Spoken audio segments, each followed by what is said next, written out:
Good afternoon and welcome to Matchday Live for the Adelaide Footy League here at Theverton Oval.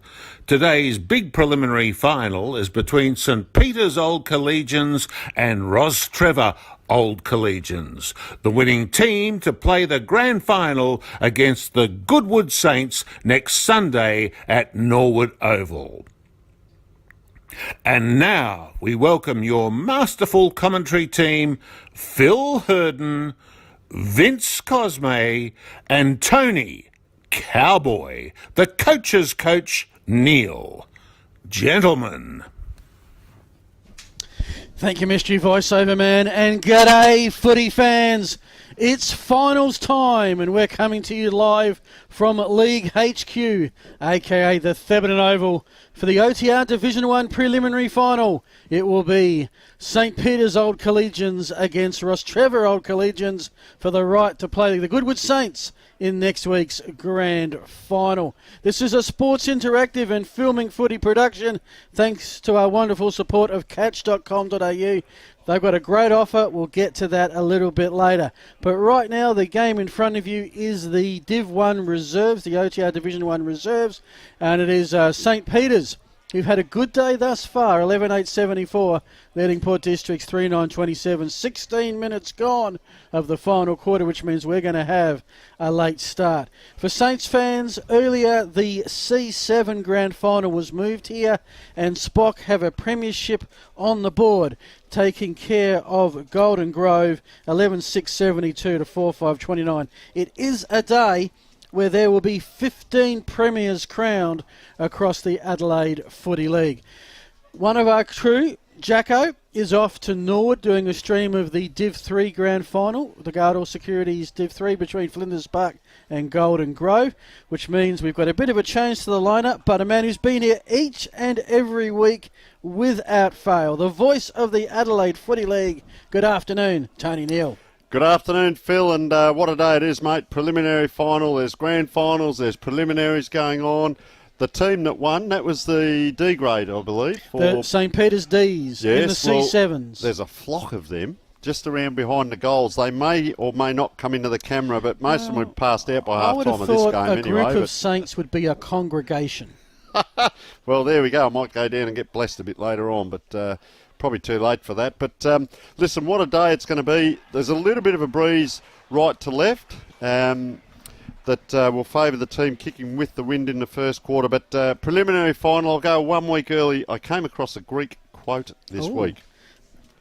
The strong do what they can, and the weak suffer what they must. And what Greek philosopher? Pythagoras? Well, that was actually off Netflix, mate. Netflix. But, yes, but the guy that quoted it was was quoting a Greek philosopher. So a good one for today. So in other words, one team will go on. You know, we're sort of laying it out in front of people what they already know. But one team goes on, and for one team there's no tomorrow. And it is going to be a very close game when we actually come to that. I would like to introduce our fellow co-commentator who made his debut last week. We did 3 under-18 games together and did a fantastic job.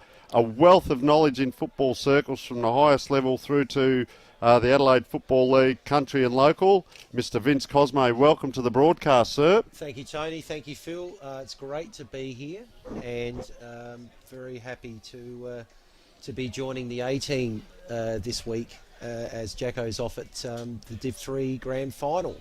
So Flinders Park and Golden Grove. So he's obviously got a form of vested interest there, so he's looking at that game. Yes, and their stream will start at 2:15. That game starts at 2:30. So if this one gets a bit boring, flick on over to the Div 3 back and forth through the breaks. You'll have football for the next 3 hours. The one thing we can't promise you is an unbiased call of the Flinders Park Golden Grove. Hopefully Ben Tippett, our intrepid boundary rider, will keep Jacko under some semblance of control. Good luck to Ben. Okay, let's get into this game. It's going to be a rip snort to St Peter's Old Collegians. Well, the last 6 years, they've been between Div 2 and Div 1. They were premiers 20-0. What a season that would have been in 2018. Last year they went to Div 1 and they made the finals, finished with a 10-10 record, finishing 4th, ended up minor premiers. So they are a team on the rise historically. The last time they won a Div 1 premiership was 2012. In terms of what Spock have done this season, well, they started with 3 good wins, lost their way a little bit in round 4 and 5, including our broadcast game at home against Brighton. Then finished very strongly with especially the win against Prince Alfred in the Collegiate Cup, and then belted Unley Mercedes in round 9 to secure the minor premiership. Last week, a real hammer and tongs kind of game, back and forth, never more than a couple of goals in it against the Goodwood Saints. They ended up on the losing side by 7 points. That game right here at Theberton Oval, a Saints home game as is today. So Vince, you get the job of talking to us about your thoughts about St. Peter's Old Collegians, their keys, where you think they need to do well today. Okay, so a couple of players I've picked out. One is James Hargraves, the other one is Matthew Cloughton, the big ruckman. We look forward to seeing how he goes. I suppose the other one we can add in there obviously is Jesse O'Brien, one of 4 players named in the Team of the Year earlier in the week, and actually named as vice captain. Jesse's probably been their best and most consistent player for the last 3 seasons. So looking forward to seeing how those guys go. Obviously looking at the 3 talls they've got up forward, the 2 Macleays and Luke Mitchell. All 3 have kicked over 20 goals in the minor round, and both Jock and James kicked 3 goals last week in a quite a low scoring game, so had quite influence on that. James missed a couple of games during the year, and finished behind Jock on the Spock leaderboard. If I could just interrupt, apologies Vince, I do this occasionally. We do have a final in the game here. St. Peter's are up to the grand final to play the Goodies Saints, and it was St. Peter's 12-9-81 defeating Port Districts 3-9-27. They will play next Sunday. Of course, the Div 1 grand finals next week are on a Sunday at Norwood Oval. Sorry, Vince. Thank you. No, that's fine. Good luck to the Spock reserves in the grand final next week. They'll be hoping to do the hat-trick here today and get their A grade into the grand final as well. The other item, strong defensively with regards to Spock. They've had their 2 finals so far, conceded 54 against Brighton and 47 against Prince Alfred, and with no Michael Code for Rocks and the 3 talls up forward for Spock, I think that's going to probably lean towards them being more likely, from my perspective, maybe to go through till next week. Spock 1 game ahead of obviously the 3 teams below them at the end of the minor round, but it's interesting that all 4 teams finished within 2.5% of each other, and their defensive effort across the 4 teams was very, very even across the whole season, and so we're looking forward to probably a low scoring affair, given that the teams were that well drilled defensively. Thank you very much for that, Vince. Of course, if you've joined us, this is a Sports Interactive and filming footy production, and this is the pre-game show thanks to Dartfish and Lens Surgery. Don't forget, for all your team photo needs, go to lenssurgery.com. Well, that's St. Peter's thanks to Vince. Let's have a look at Rocks thanks to Tony. Yeah, so Rocks, just go through your last a little bit of history. First. Well, I mean, they have been so consistent in the finals every year. Premiers 17-3 in 2017. Came up short against Teachery Gully in 2018, looking to return to that grand final next week and get their first flag since that 2017. This year for Rocks, a middling start, but they've certainly got their act together late in the season. As you can see there, at round 6 they were 3-3. They were out of the 5. Must win against Port District. Big win against Athelston to boost the percentage. And can tell you that Brighton, well, they suffered twice in 2 weeks. But for a pretty impressive result last week, Tony, when they took on Prince Alfred, who were premiership favourites at the start of the year, and emerged with a 22-point win at the Uni Oval. Yeah, so listen, just looking at Rocks, you see last week they had to manufacture their goals from somewhere because Code was out, so they've got Manuel and Fantasia kicked a couple, McCarthy, Reinbrecht, or with singles. So there's no one distinct tall for them at the moment. What they have got, though, is a great spread and a very deep midfield. Interesting today to watch number 14, Will O'Malley. He's generally been playing loose across the half-back line, although the last 2 games, he is the coach, he's actually started in the middle. So we'll see whether he does that today against St. Peter's. So players to watch, number 16 is Paul Fantasia. Geez, I tell you what, he gets to so many balls and just started to clunk a few last week. Really good, strong grab. And number 32, Luke Manuel in the middle. Very good as well. Other players to watch, there's a little lively lad. We have a bit of fun with him. Patrick Dawson, he's like a jockey, but a bit of a whippet around the forward line. Dylan Reinbrecht, a very good player, number 12, really coming into his own late in the season. Strong, came out of a chunga and very strong, low to the ground, centre of gravity. Really good in the finals. The other one to watch now, here's a surprise. Tom Hurley's come in, hasn't played a game all year in the A grade, played in the B grade. My question mark is going to be, on a big ground, is he underdone or does he have the match fitness? The difference between fitness and a big game and match fitness to get through. And Craig Holmes. So last week we spoke about the better players were different to the players from the week before that we watched. So our 3 keys that we're going to look at for Rocks today. The first one I like is the game plan. They're very strong and flexible across the last 5 games. They have a proven ability to run and carry, kick long, or tempo as required. And I believe that's something that you need to do in a final to win a final, is be flexible on game day. Number 2, adaptable to all circumstances. So a proven ability to think on feet and make team changes to cover injuries. So Code went down in the first 5 minutes of that game we saw 2 weeks ago. They got on with it. As I said, they spread the load, shared the load, and they manufactured a win. Very good for them to be able to do that. The third one, decision making and shared leadership. All players understand the game plan well and make great decisions under pressure. So they've got a young guy, Stefan Lanzoni, another one to watch, who's getting better as the season goes on. First year out of senior 18s, playing seniors, very good decision maker. And watch this lad when there's a ground ball, very clean. And then you've got your experienced players as well. And just talking with the coach recently, he was saying their structures are all falling into place. Everyone understands what they need to do. They know their role. I think they're in a good place. Will they win? Maybe. They've run their race. They've had the 3 games by over 50 points, one by 22 points. I keep asking the question, how will they go in a close game? I'm not real sure they'll get across the line today, with all due respect. I just think they may have run their race. Fair call, Tony. I think how we will go in a close game. We're waiting for that nail-biting finish so far this season. Of course, you did get one, you did, last Sunday in that Div 1 boys red division. Coin toss shouldn't be too far away. Both teams are out there. Just have a look. They have met once this season. It was in round 4, and it was a Rostrevor win. This was actually St. Peter's first loss of the season. It was by 12 points. Rocks came from 8 points down, kicking 5 goals to 2 in the final quarter. Tom McCormick got 1 vote, kicked 5 goals. James Jordan 2, and Tim Bacanello, who's not in there, got the 3 votes. It was Spock's first loss after a 3-0 start. If you look at their recent meetings, since 2015 they've played 6 times. Rocks have won 5, St. Peter's the 1. They did meet in last year's first semi-final. Rostrevor victorious by 20 points. So once again, they will meet in a knockout final in back-to-back years. So that's how the teams are set up. A little bit of context for you there.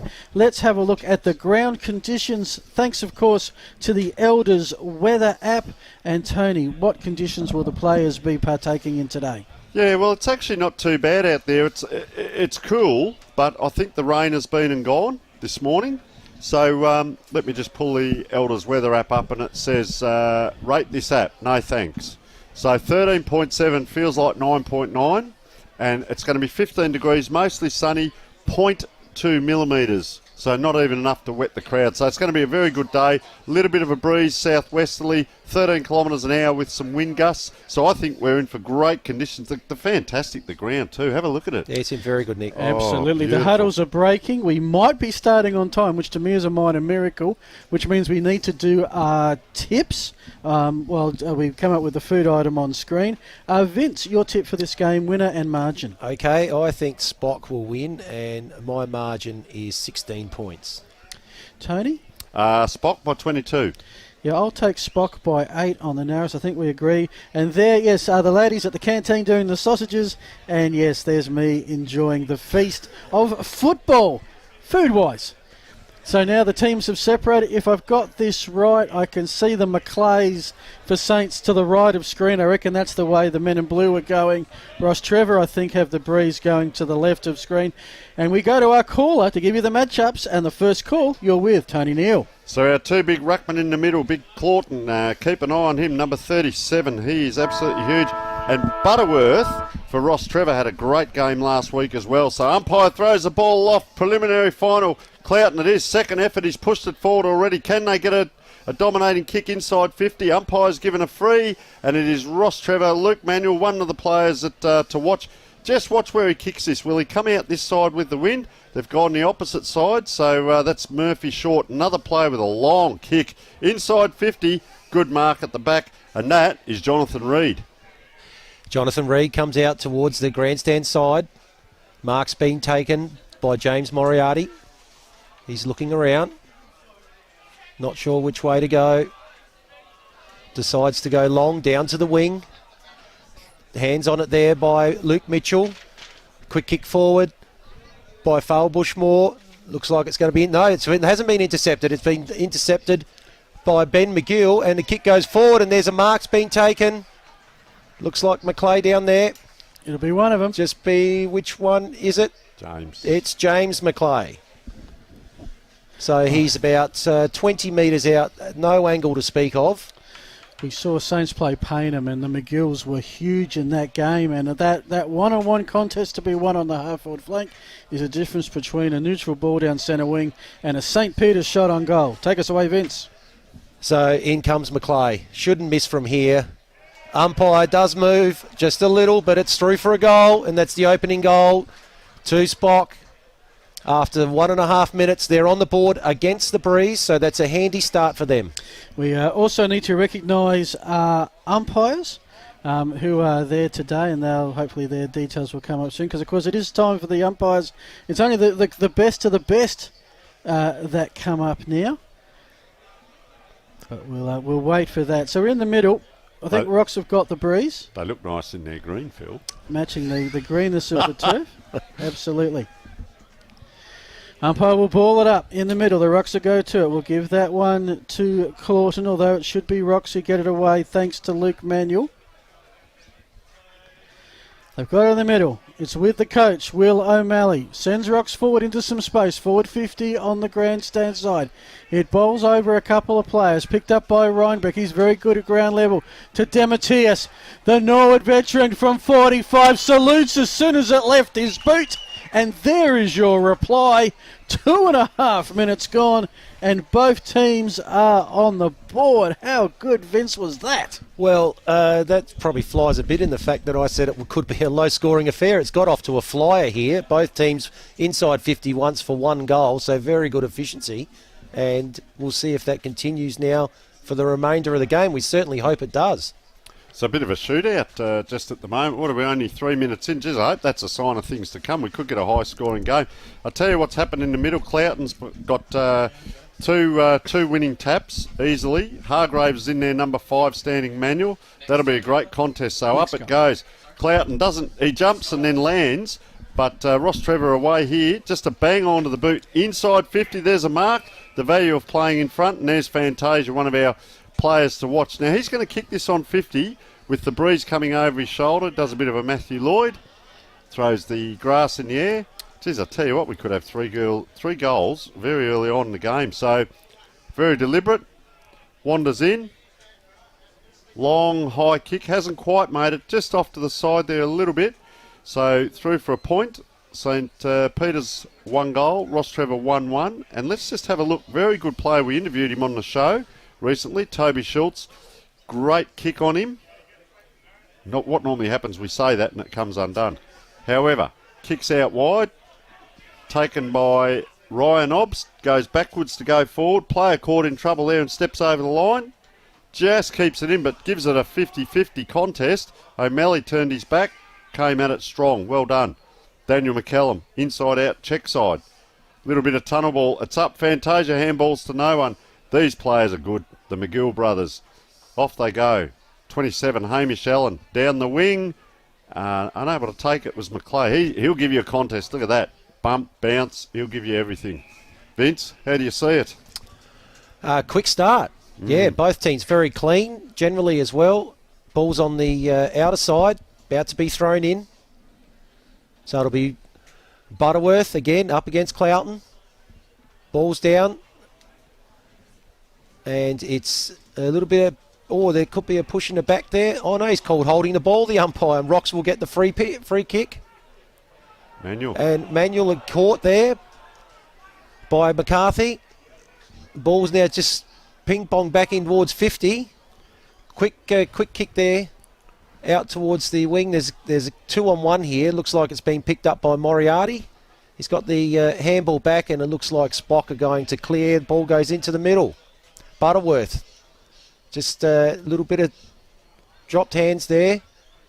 And I think this time, yes, it is going to be called in for a ball up. So we've got it pretty much true centre wing on the outer side here at Theberton. Cloughton does his own work. We'll kick it towards the attacking into the centre square. There's lots of red and black. Skedaddles most of them, but on this occasion not Jonas. He's the rock. Now they're going to move it back towards Charles Jordan and through to Murphy Short, and they'll clear it on the outer side. One-on-one contest. There's a bit of blue there. Picking up the crumbs is Ben McGill, but before he can go away, it's a free kick will go the way of Rostrevor. Lovely calling a game where there's no clash of jumpers. The last 2 weeks have been a little bit of a challenge on the eyes. I think this is Jonas with the kick down the far side. Interesting push by Murphy. Umpire didn't see it. Clear into open space. Now it's a race for pace. Leading to it is Dylan Reinbeck. Kicks around the body and didn't miss by much. That is the second behind to Rostrevor, and those two behinds are the difference in this contest. 6.5 minutes gone. Rocks 1-2-8. St. Peter's 1 straight 6, and you're with Tony Neal. So I think this is the other McGill now with the ball. Just a little bit despondent that players weren't leading. So he tried to go low, didn't quite hit it correctly. So Ryan Ops on the ground has to do a mountain of work coming through strong. Matt Sudliardis. They're out though. Nice little kick down the wing here to a 50-50. Good contest. McClay strong. You'll see that. And he's got a free kick as well. So that's James McClay. Long way from goal. You see Jock down further around centre forward. Doesn't even look at his brother. Goes inside. That'll do from the player who started. Now they're on a run. Hargraves, the loose man normally off half back, puts the big jukes out. And that will be Luke Mitchell, I reckon, taking he paddled that one-hander across. And nice mark. 21 goals from his 10 games, Luke Mitchell. That only puts him number 3 on the goal-kicking list behind the McClays. So Luke Mitchell, it's almost a bit of a foil where they look for the 2 or 3 big blokes up forward, and he's the foil. So there he is. So he's going to be dead in front, probably 30 to 35 out, kicking into the breeze. Should have no troubles with the distance. Steps in. Likes it too. Beautiful. So Luke Mitchell has a goal. They're going pretty much score for score down here. 2 goals straight, 12 to 1-3, 9. And I like, Phil, the game so far is a standard above last week's, just with skill and ball use. Is it a bit? I don't know whether it's about coming to League HQ or we're in this wonderful commentary box. We might get our umpires up. Well, so here we go. Anthony Wesley and Ben Williams are the field umpires. Gianni Scoleri and Andrew Roberts are on the boundary. And Christopher Addy and Simon Keir are waving the flags this afternoon. That's the last time we aim to mention them throughout the course of the game. Ball up again in the middle. First one to look at it was Craig Hall. Best player last week, yes, won the boonie too. And 5-time best and fairest winner for the club too. Wow. So ball goes forward for Spock, and it's now out on the outer side. Looks like it's Failbush Moore. Tony's He's kicked inside 50. Oh, the uncontested mark to McClay there. James McClay. And, gee, they'll be wondering what happened there with the Rocks defence. We'll just wait and see which one this is. I don't think it's a McClay. It's not McClay. It might be Mitchell again, is it? Yep. It is Lukey Mitchell looking for 2 and 2 minutes. He is. Ruckman coming off just while this is happening, so it'd be interesting to see who their backup Ruckman is. Especially as his number we don't have. No, that's Sebastian Weish. Sebastian Weish. He's wearing 23 yes, now, gotcha. Wearing 23. Anyway, the kick comes in from Mitchell, and he's got 2 in 2 minutes. No, he's missed it. No, he's missed. Oh, bad call. 2 scoring shots. 2 scoring shots in 2 minutes. We didn't say what the 2 was, Vince. That's all right. So there you go. So that's their first errant shot for goal today. And Rocks will be bringing the ball out. It looks like, they were coming this side. They've now decided to go the other, straight down the middle. That's gone almost to the centre square. Big pack formed. Off hands by Rocks. Out here all by himself is Tom Hurley. He doesn't get a kind bounce. Almost got a trip. Got the handball away. Another couple of handballs. Jordan James has got it. His kick goes inside 50. One-on-one contest, and that's been punched through off the hands of Patrick Dawson, and that's gone through for a behind. Yeah. So 1 point there. That's their third to Rocks. Yep, scoreboard operator having some trouble adjusting the behinds for Rostrevor. Yep, there He's we go. got it now. He's there. I was going to say too, Tom Hurley, was he tripped or was he just a little bit rusty, Vince? Oh, we won't go too early. So Toby Schulz has it. Can't miss him today. Check out the fluoro boots. He decides he's going to take on Dawson. Now that's audacious. His kick though will land inside the centre square. Front and square for the Saints is James Hargrave. He gets it on, and St. Peter's are away. A lot of their players in open spaces. This is Jock McClay who has it, gets it on to James. The McClay's working beautifully, as is their forward structure at the moment. It ends up with Jesse O'Brien, who's one of their key movers and shakers. I think he was their highest vote getter in the best and fairest this year. He goes with a long kick to this goal square. Probably, to be honest, a little too deep. In fact, it won't score because there has been a free kick given away. Will go the way of Charles Jordan. But you've got to be careful with those kicks for goals. You don't want them to lob in the goal square. You want them to lob about 15 out so they're not rushed through. That's right. That's an easy out for the defence. So Rostrevor now, you'll see this. They go long out of the back line. There's Fantasia. I'll tell you what, when he gets onto it and he plunks them, really well. Just umpire, just having a set up there. So this is a wide kick. I was going to say a moment ago, I'll come back to it in a moment, just have a look at what this player's going to do. I reckon that's Manuel with the shoulder taped. Comes inside square to Murphy short. Normally a long kick. Here's the switch of play a lot. This Holland it is. Left foot. Nice long kick down the flank. Pretty straight. Unable to take that was Tom O'Malley. So back right into the centre circle it is. Now they've got to run on. Foul Bushmore it is. I like the play that he started with today. McClay might have been a touch low and taken. Crowd lets it go. It's still bobbled out. Valconen's after it. A soccer off the ground by Charles Jordan, but it's gone the wrong way. Fortuitously the wrong way. They're able to clean up. This might be a pattern that Rostrevor is showing us here. They're trying to switch play. It's just going to stay in, is it? Not quite. I think that kick out was pure desperation. Doesn't matter the direction, just get it out of that particular area. One thing I've noticed 12 minutes into this quarter, both teams through the middle, probably 70 to 80% of the time have kicked long to make the opposition pretty much run uphill, but they've beaten the on-ballers. So no one behind. We'll keep an eye on that. But ball, big pack forming here. This is what happened last week with Rostrevor. It was a little bit scrappy, and they started to miss handballs, miss kicks. But today a lot better team have come out, so we have a game on. Ball now, player playing for the free, not able to take it. It's the rolling maul from that throw into this position, and the umpires let it go. It's almost been rugby. Very quickly, we've got lots of scores around, but can tell you in the Div 3 reserves, Golden Grove, a goal after the siren, has beaten Flinders Park by 2 points. Jacko would be in raptures. So Rostrevor O'Malley now goes to Holland. Lanzoni, I'll say that 10 different ways today, young Stefan Lanzoni, but good contest, 50-50. You're 2 for 2.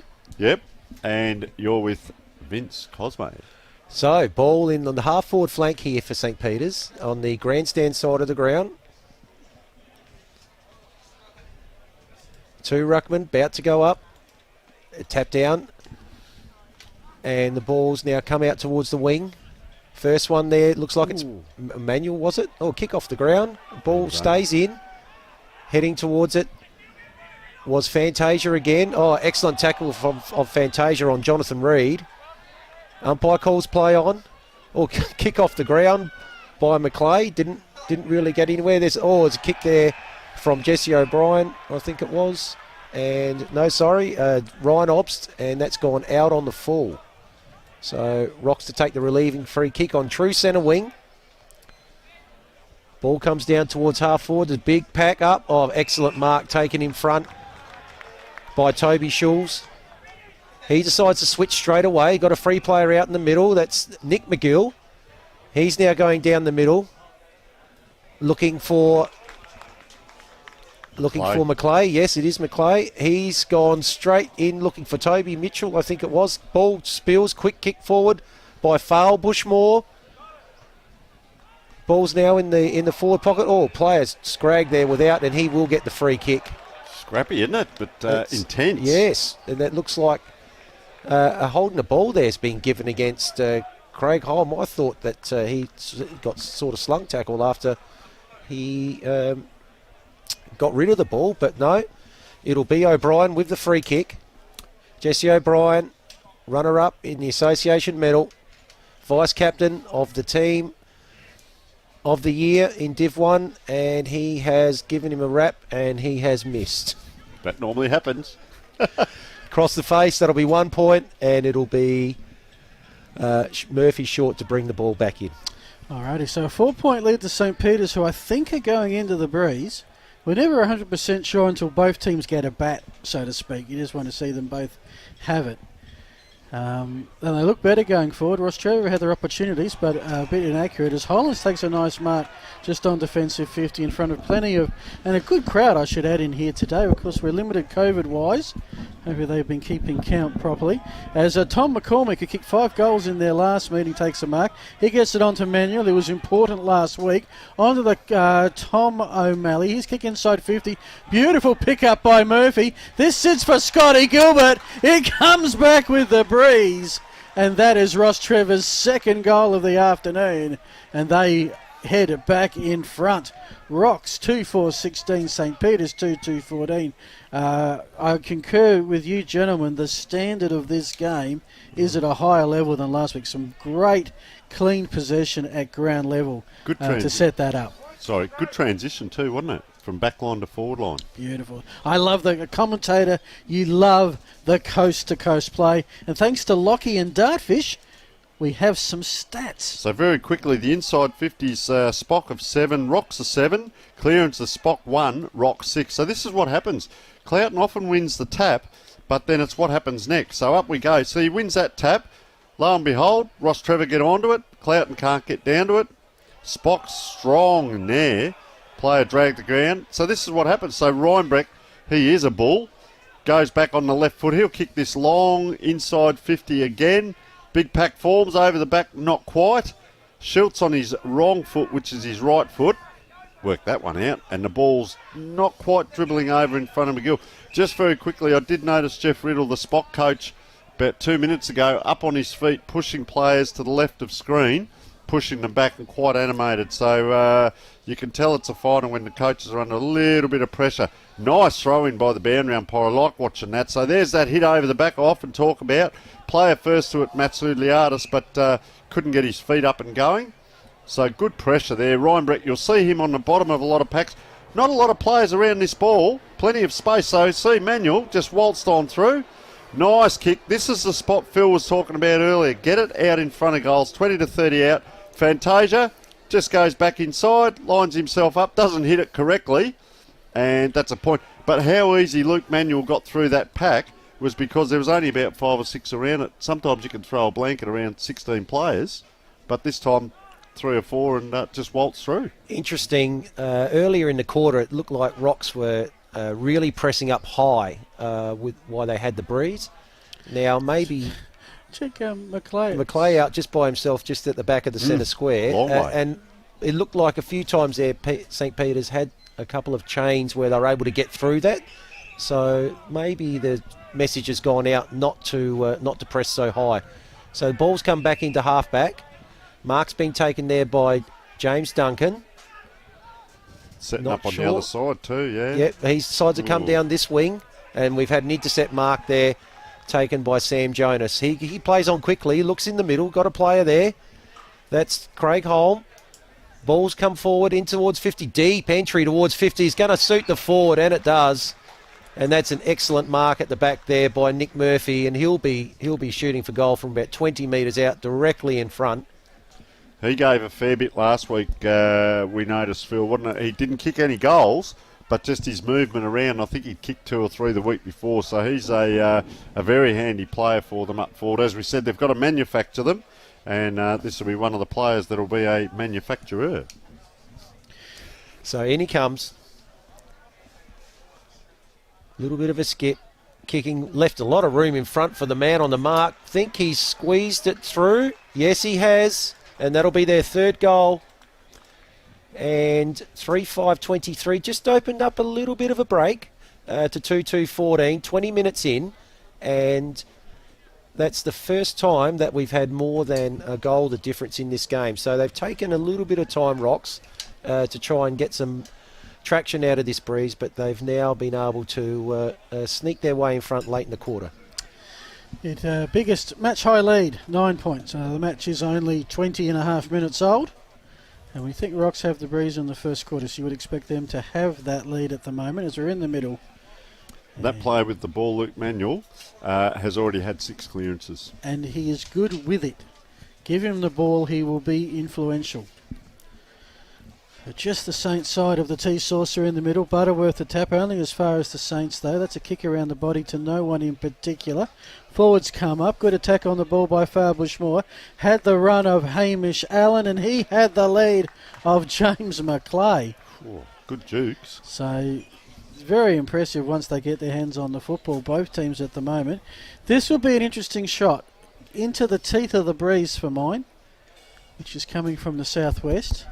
And of course, Thebby at the moment on alignment is a northeast-southwest alignment. When they eventually do the redevelopment here, it's going to be realigned. That kick, we'll never find out about the breeze because it was straight in the man on the mark. That was Dawson. Might have faked out the player where he was, where the man on the mark actually should have been. Rocks are going to go forward. Can they go coast to coast now? All of a sudden, without really a clear possession, it's at the forward 50 arc. Saints, though, will wrap up. Harry Hayward has it on to James Moriarty. They're going to clear out to Ryan Hobbs, and Tony, the Saints are away. Well, not quite here. Big Butterworth can't quite get to that player, so over it goes, and that's Patrick Fay. Goes forward. Geez, I'll tell you what, transition from 50 to 50. Far Bushmore comes in, goes bang. Oh, it's on the ground. Get up. McClay can't get to it, and he has given away a free kick. I think he trampled a player there, but probably more likely that it was. Geez, that was exciting. How quickly it went from one end back to the other. Look at it. It's in the goal square at the other end. I'll tell you who was lively down this end too was Patrick Dawson, number 4. That's a long kick. I'll tell you what, 1 kick, 2 kick. I'm surprised at how much space is being played with here by both teams. Look, time and space. There's only 3 players around this ball. Player gets away with a handball. No one else there. Rostrevor, look at him run. 3 or 4 in a row. Very good by Demetrius. He's a good player in regards to getting the ball forward. Murphy gets it on. Here's Dawson, just talking about him. Misses with the handball. Puts a player in a lot of trouble. Umpire says play on. So we're seeing this, what I call the windscreen wiper again. Up and back. So it's in the defensive 50 for Spock now. This is Ryan Ops. Now they're going to try and load up maybe down this wing, if not Big Cloughton in the middle. Plays on. Like to see that from a ruckman. And a beautiful kick. No, it's not. McCallum gets a hand to it. Players run on. Guess what?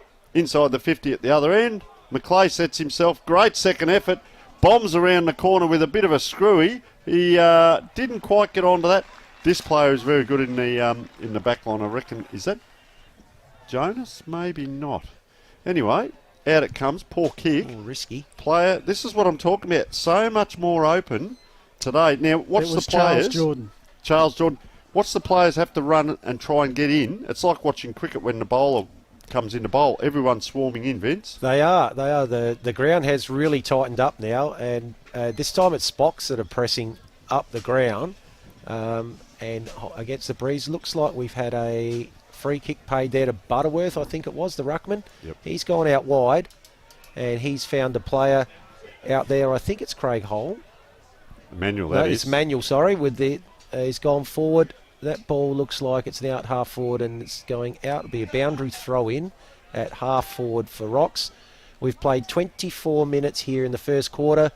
Rocks 3-5-23, St. Peter's 2-2-14. So 9-point margin. Just probably a couple more minutes to go in this quarter. Rocks would probably like to get one more on the board to get advantage of this breeze. So the ball will be thrown in. Ruckman at it again. Cloughton. It's been taken away by Rocks again. Handball there by James Jordan. Ball comes forward into the 50 and it's been marked by Jonathan Reid in the back line. He moves it quickly to Ryan Obst. Ryan Obst back quickly. Looks like he's going to... He did fake the handball but then takes the kick through to the centre. Holding up in the breeze. Might work out perfectly for Valconen. It does. Gave him the opportunity to get to that ball. It almost blew back into him. He's gone back into half forward, but that mark's been intercepted there by Rocks, by Murphy Short. He's looking to switch, starts to head back towards the centre half back position. Marked there by Kieran Holland. Ball's gone over to the other side, and Rocks are clearing now, coming out from the 50. Handball over towards the wing. Another chain of handballs here, and we're going to have a kick into the half forward. In front is Nick Murphy, couldn't take the mark. Ball spills, Rocks at it first again. Excellent handball, good pick up by Scott Gilbert. We've got a Manuel again. Shot for goal, and he's missed, and that will be one behind. Yeah, I'll tell you what, I think we are in for a very entertaining afternoon. Yeah. The sun's out and a bit of a breeze to contend with. We're in a nice enclosed box, so not feeling that breeze at all. And we've got a fast, free-flowing game of footy. As the Saints come out, Charlie Gibson has it in the back pocket. His kick made, his teammate and Obbs stretched for it, but Obbs was up for the task. It's a bit easy to put an out in front of players kicking into the breeze because it sort of sits there, as we saw with Valconen's mark just a couple of minutes ago. Obbs will kick. Oh, he'll fake out everyone, myself included. And Scotty Gilbert kicks it down the line. The Saints fans in front, gathered in front of that, really enjoyed that little piece of play. But Rocks are going to get it on the rebound. Here comes Holmes into the centre square. One-on-one battle over the head of Fantasia. It's Jonathan Reid who got a mid on it. Fantasia got 2 mitts. And it's going to be holding the ball. And on the siren, we have a big kick. In the context of this footy game, it's a 10-point lead to Rocks, and I would say with this breeze, that's pretty much on par. Any score will make it match high. Behind 11, a goal 16. Fantasia comes in one behind on the day. 2 goals, one of the best players last week. Comes in. It's right down King William Street. And a big momentum mover for Rocks on the quarter-time siren. They go to 4-6-30. 10 scoring shots to 4. St. Peter's 2-2-14. Very quickly to give you the goal scorers. They're all singles at the moment. For Rocks, it's Nick Murphy 1, Paul Fantasia 1, Tulio Dematius 1, and Scotty Gilbert 1. For St. Peter's, Luke Mitchell and James McClay are getting in the paper tomorrow. We'll take a break. Lots of scores to update you on. Lots of stats thanks to Darkfish. And Vince has gone to the huddles. Thanks to Sports Interactive and Filming Footy, this is Matchday Live. Check out Catch, where everyday Aussies are getting great deals, like Justin's Timber Rake, Sylvester's Cologne, Celine's Dijon, and Camilla's Pasta Bowls. For millions of products, everyday Aussies, check out Catch.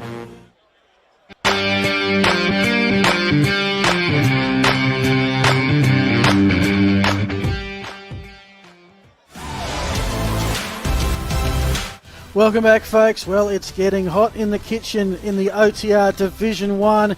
Just by coincidence, our yesterday's hero this week happens to be one of Port District's favourite sons, and I speak, of course, of Jamie Baldy Baldacera. It's that time of the show for Tony's Tales, and he's brought some stuff. I've got some what we call props.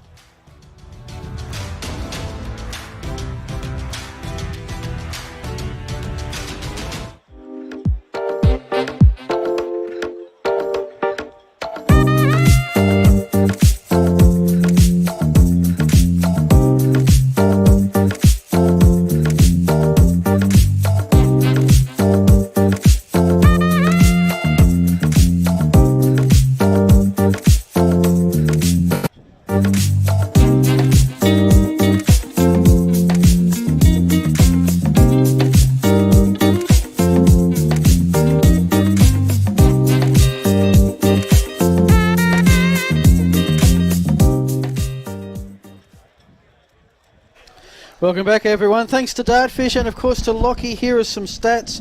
We're going to go to Vince shortly, but the tackle count, Rocks 13-7.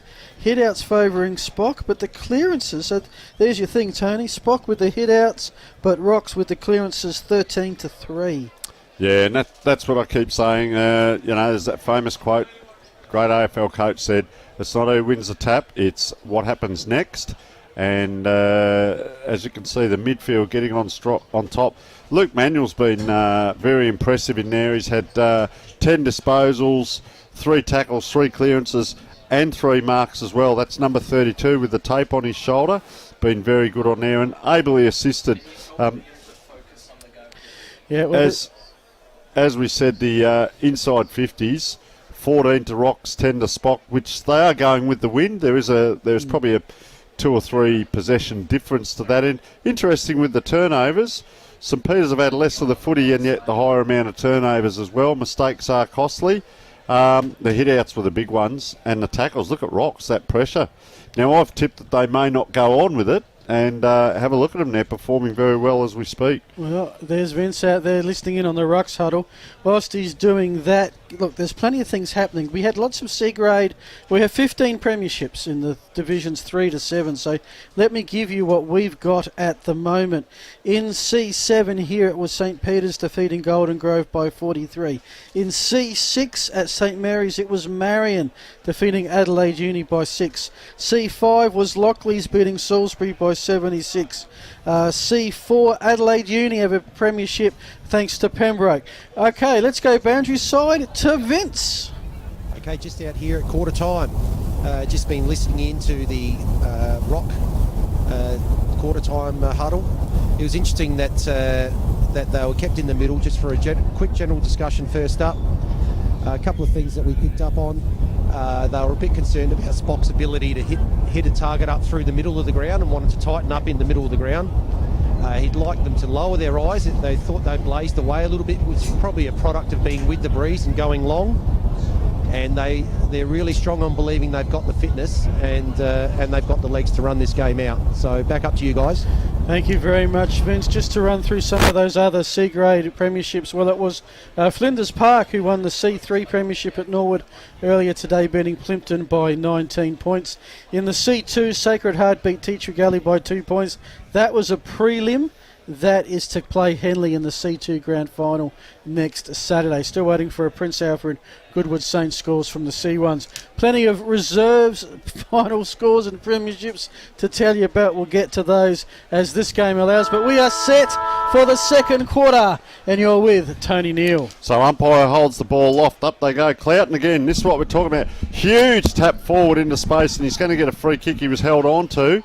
Not allowed to play on. They're kicking with the breeze. Actually, it was a player off the ball being held on to. So just having a look there, and that was Charles Jordan infringing. So out it goes. Hargraves, normally the architect, out wide. Gee, it's a long way home from out that side. You really, although they are kicking with the breeze, so umpire's given a free kick to Rostrevor. So pretty much the story of the game. Get down into the 50, turn over. Now they're going to switch the play, which maybe doesn't come off. So a kick in, which is pretty handy this early in the game. So player with the ball now looking, he's not even looking this side, so he's going to go out the other side. He has got a beautiful long kick as well. Murphy short goes long, up goes the ruckman. These are the marks you've got to take around the ground from the ruckman. So big congestion. Oh well, he comes out with a possession. Maybe he's an on-baller. So umpire runs in, ball up. How you feeling, Vince? Got your breath back? No, all good, Tony. Well, you're on, son. Okay, so the ball's on the half back, half forward, depending on which way you see it. It's just spilled out to the far side. Attempted handball out, but it looks like Rocks are going to clear and get the ball forward. The person they're looking for up there was Kieran Holland, I think it was. And now out on the other side, Luke Manuel's got it again. He's getting a lot of the ball. Luke Manuel, kicks going forward, looking for Fantasia, and that's gone out of bounds, just trickled out of bounds. Boundary umpire running a little bit behind, and he's now going to throw that in. We should add the best player today gets the iconic Dartfish beanie, plus a $100 voucher thanks to our sponsors, Mosley Bar and Kitchen. In comes the throw. Well, neither ruckman got their hands on it, but the ball will be cleared and brought back to centre wing. Oh, there's a good mark taken by Murphy Short. So he looks to go to the middle. Oh, mark's being spilled. Oh, but well collected by McCormack. He's got the kick now into the forward line, looking for Nick Murphy. Can't take the mark. It looks like Spock are going to clear and get the ball out to the back line, out of the back line, and the ball's now coming into the middle.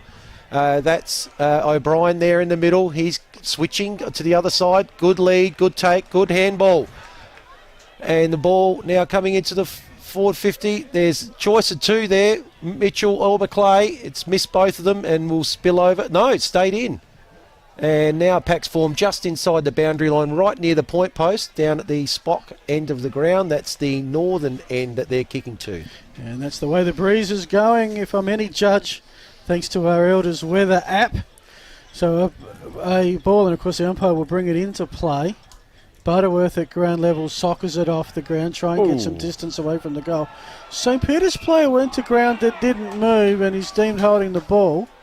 And he's a little bit ragdolled at the end. He's moved now, isn't he? That's Ben McGill.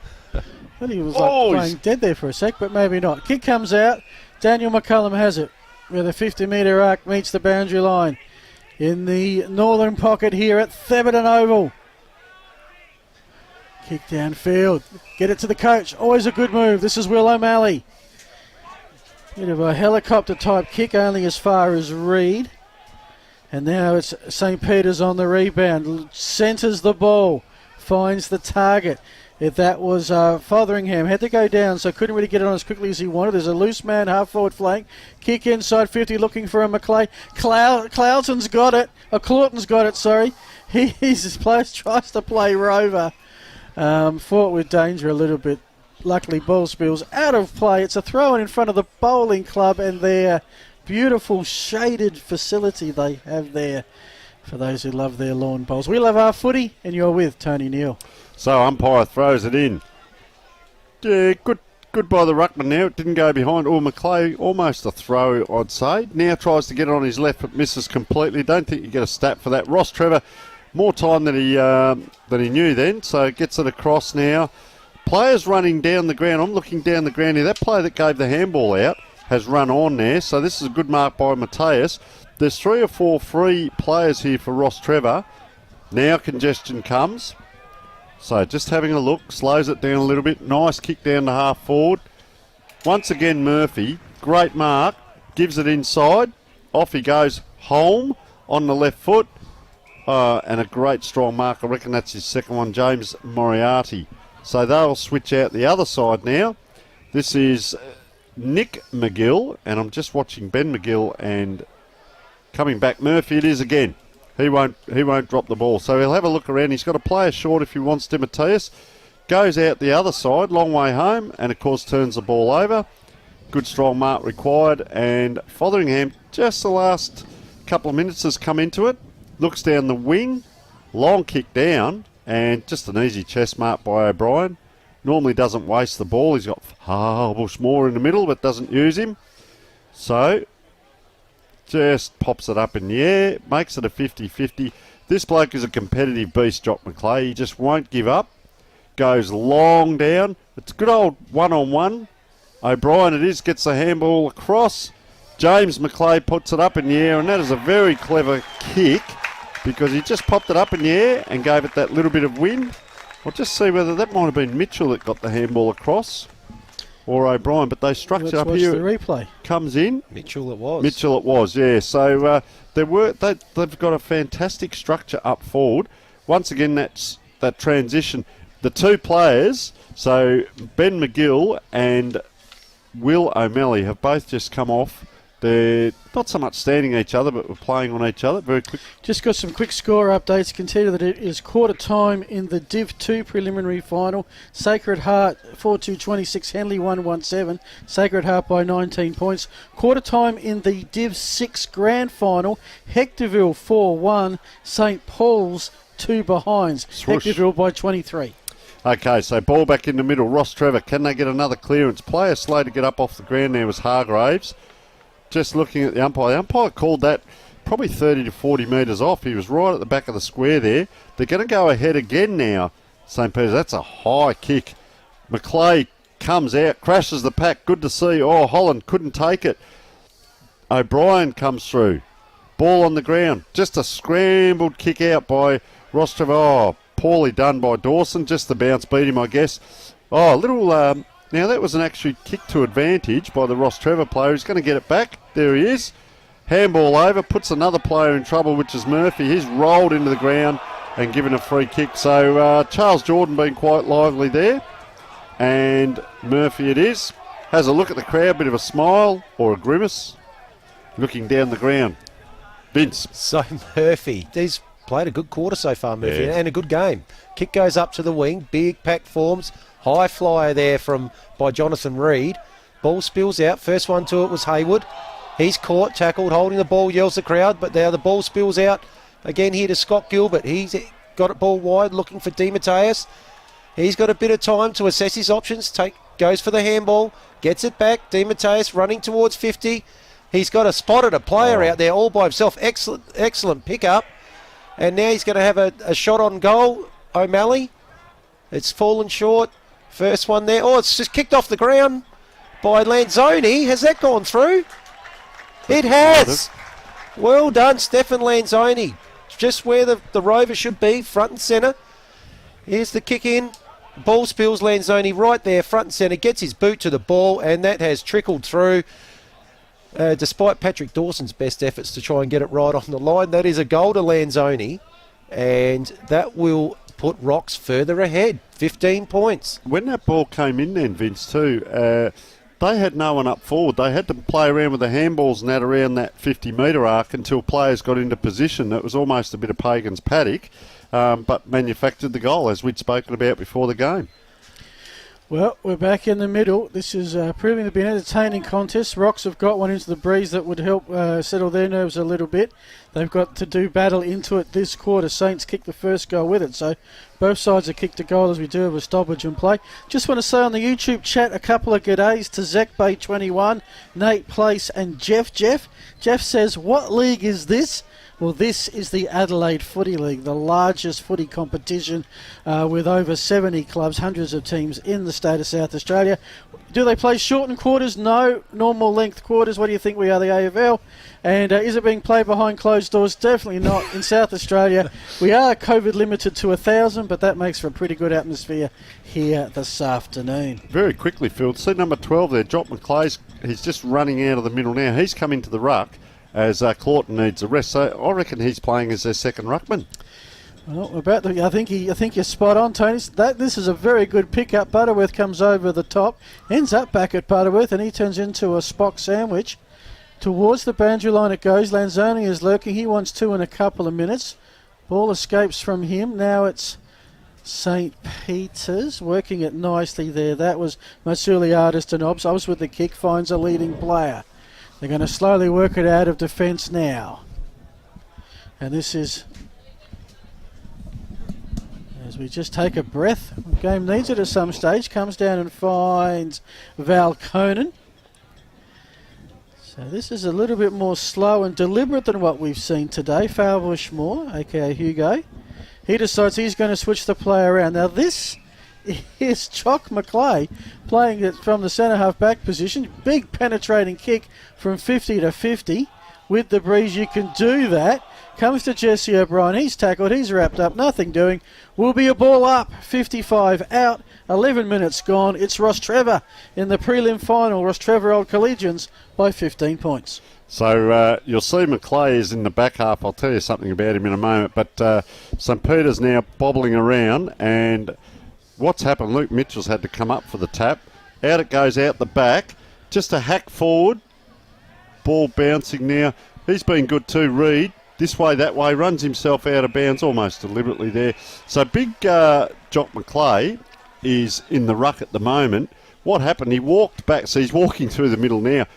I don't know whether he's got the petrol tickets to do this. The umpire's about to throw this in. He's just running now to get to it. Well, he doesn't get to it, as we can see. So I'll come back to that in a moment again, Volkonen. So what happened, McClay was resting down back, didn't have the petrol tickets to go. They switched the play, didn't actually want the ball to come to him.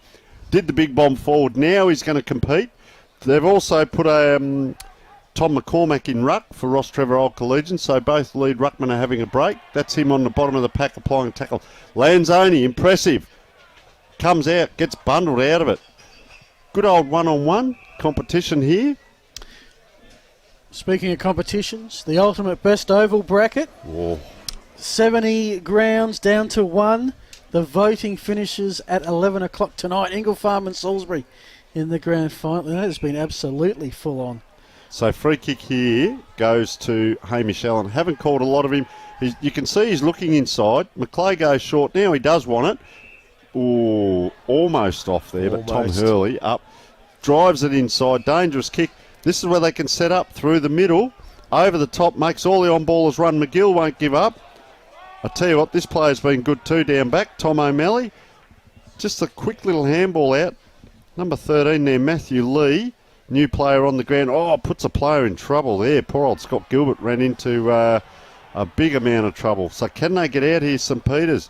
It's bottling around. This is where you need strong players to go in. Well, Luke Manuel's there. Our lead player on the day. Goes forward, kicks a goal, and that's how quickly, if you mess around with it on the ground and you don't have the amount of courage to go in and get the ball, someone will get it. Bang, goal. What have you got, Phil? Just quarter time in the Div 7 grand final. Adelaide Lutheran 3-3-21. Brahma Lodge 1-2-8. Bit of a surprise there. The Adelaide Lutheran boys ahead by 13 points. So Luke Manuel, that was a great goal too, coming forward there. Just as I said, courage. One take, bang, goal. That's how easy it comes, Vince. Luke Manuel. He's almost best on ground for mine so far, I think. Will O'Malley in the middle as well. He likes to get a bit chirpy. I saw him a bit earlier doing it, but not so much now, tagging someone. Did Tony tell you you're responsible for the beanie and the BOG award today? He did. So I'll be heading out. Yep. And if it's a decision to be made right now and the game stopped, it goes to Luke Manuel. That's where I see it. So ruck contest, the ball's gone forward to Rock's half forward, but it's been intercepted. Mark leading the race here to the ball out on the wing was Anthony McCarthy, and that beats everyone out of and ball trickles out of bounds. True centre wing here on the grandstand side at Thebarton Oval. In it comes. It's McCormack and McClay again. Sharked well by Tom O'Malley. McCormack caught there. Should be holding the ball and is. He dropped that before he tackled, did he, Vince? He did.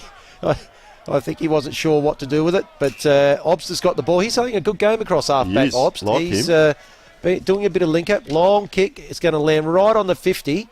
Pack forms. High tackle there on number 19, that's Patrick Fay, and he's right on 50. He's got a lead on, and yes, that's an excellent kick to about 35 out, and the mark's been taken by, looks like O'Brien, and he will be kicking from a slight angle, probably aimed just inside the right post here, and 35 metres out. I would suggest that this shouldn't, for a man of his talent, let's give him a rap, shouldn't be too much of an issue. Umpire has not moved, and you've called one right. There you go. That's a turn up for the books. Well played, Jesse O'Brien. And that's a goal to Spock. That brings them back within 9 points. And they would be looking now to kick back-to-back goals for the first time in this game. Rocks have done it twice so far. So 9-point game. And thanks to Lockie and Dartfish. That's right. We'll have a look at some stats here in the second quarter. Yeah, St Peters with 6, Rocks with 3 clearances. St Peters are getting on top now, 7-4. Manuel has had 4 disposals already, 14 disposals, 1 goal. Rocks 13 tackles, Spock 10.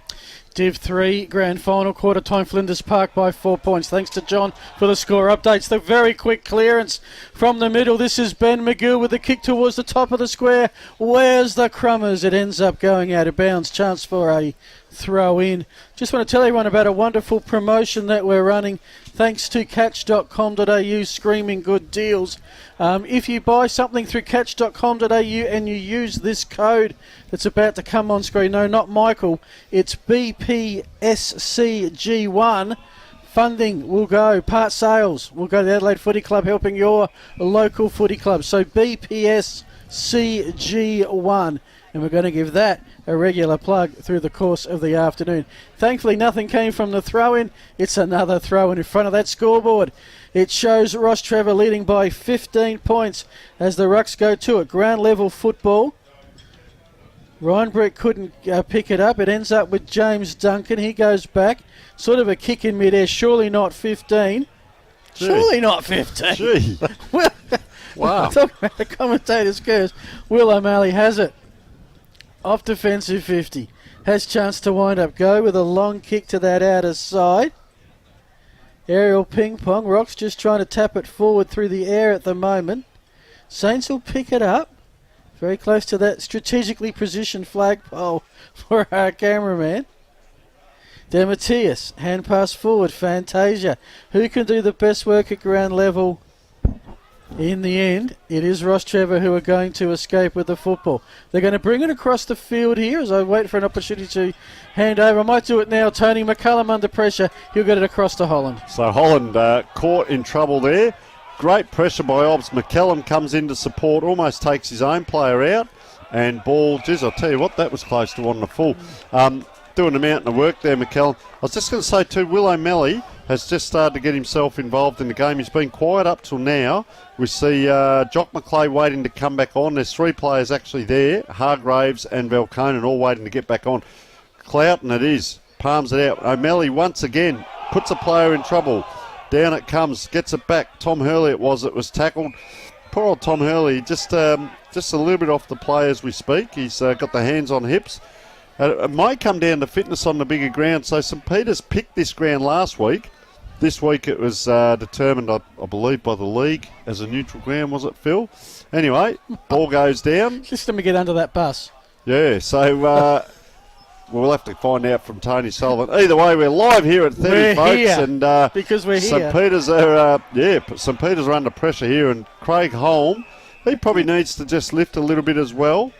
Just a little bit proppy on the left leg. Something I can tell you, Tony, like to provide some info. Lockleys are leading Kenilworth by 2 points in the Div 5 Grand Final. Lockleys won the C's and the B's, looking for the drought-breaking A's. Triple header. Around it comes. Ball just spending a lot of time on the wing at the moment. Up and back, up and back. Players starting to put hands on heads and so on. So this is Fotheringham, who goes long, but 2-on-1. Makes it hard. Jock McClay just on the ground. McGill pretty much balked nothing then. He could have kept going. Kicks it to the hot spot. McClay, yeah, very well done there. He did everything right. He shepherded a bit like Peter Hudson, shepherded the spot where the ball was going to drop. It did drop there and it came too quick for him and had to rush it on and through for a point, Vince. So 14 points of difference. Ball's been brought in, again by Murphy Short. Just out to the outer side, short kick. And short it was. Sure. I knew that was coming. So the ball's now heading out towards the 50, just holding up a little bit in the breeze. Big pack forms. And that has been punched directly out of bounds. I think it was by McClay. Is that him heading back to the forward line or Mitchell? Anyway, it'll be that's Mitchell that's there. Mitchell there. And Cloughton's back on, yeah. So Cloughton back into the ruck. So he'll be taking it. And Butterworth back on him. So the two number one ruckman for the clubs. Up it goes. Probably a stalemate there. Maybe Butterworth got it. And ironically, this time it's sharked by Spox. The ball goes inside 50. The kick there was looking for Fay. Didn't take the mark. It spills to the ground. And there's a handball out there towards Hamish Allen, I think it was. And he's been tackled, brought to ground. Umpire will ball it up. About 40 out directly in front from the Spox goal. They're just pressing here. Ruckman go up. Ball comes out. Rocks have got the quick kick away. It's heading out towards the grandstand wing. First one there was McGill. He's got the kick. Oh, slips catch taken there by Charlie Gibson. Gets the ball on. Jesse O'Brien. And he has missed. That's gone through for a point with that kick from 50. Look at Will O'Malley. Daniel McCullum calling out on the full there. But umpire's given it a point. Will O'Malley went up and gave him a little bit of a spray after that kick as well. So just confirm who kicked that point. That was Jesse O'Brien. Thank you. So, handball out from the kick in. That's gone to Tom Hurley. His kick holding up in the breeze again. So, Fothering up high, but he's beaten to it by Murphy. Excellent mark by Murphy. halfback. He's got spotted someone out wide here. It's Craig Holm. He moves it on quickly. Gone out to the... Oh, a couple of Rocks players sort of waited for each other there. Oh, he's fallen over Fantasia. Gets the handball out, looking for Scott Gilbert. But that's allowed the Spot Cavalry to arrive. And they've been caught holding the ball. Not happy about it, Nick McGill. And still remonstrating. But Gilbert's got the ball. And he will put Rocks back inside 50. I must say this breeze really hasn't been a factor in the game so far. There's been scoring to both ends. Ball inside 50. Mark not taken. It's spilling out towards the boundary line. First one there following him. Couldn't quite gather it. McGill there as well. Excellent pick up there from Holm. As he pushed in the back there over the line. It has gone out regardless. And that will be a ball throw in. You're right about the scoring. 10 goals kicked in this game. 6 to the left, 4 to the right. St. Peter's have won this quarter by 3 behinds. They trailed by 16 at the first break. They trailed by 13 now. And whatever breeze assistance they're getting, they're about to run out as we're at the 23-minute marks. But Clawson has it. Defensive 50. Everyone scatters. It's like hide and seek. He goes with a long kick. You can see the breeze carry that over end on in. Plenty of Rocks to thump it forward. This is Jock McClay. Gets it to Hetherington, who does well to elude his Rostrevor opponent. That was the coach in O'Malley. Now it's a hot footy, the attacking edge of the centre square. Luke Mitchell has it. Plenty of Rocks players have him. And it's going to be a stoppage. Coming up at half-time, thanks to Business Plaza, we'll have the stats. We'll have the summary. We'll talk about who's in line for the Moseley Bar and Grill voucher and Dartfish Beanie Best Player. And we'll have scores from around the ground. Don't forget, the grand final started 15 minutes after us, so we're going to be in delay through most of the day. A little bit of a lag with that. It's with Rocks now. Centre wing.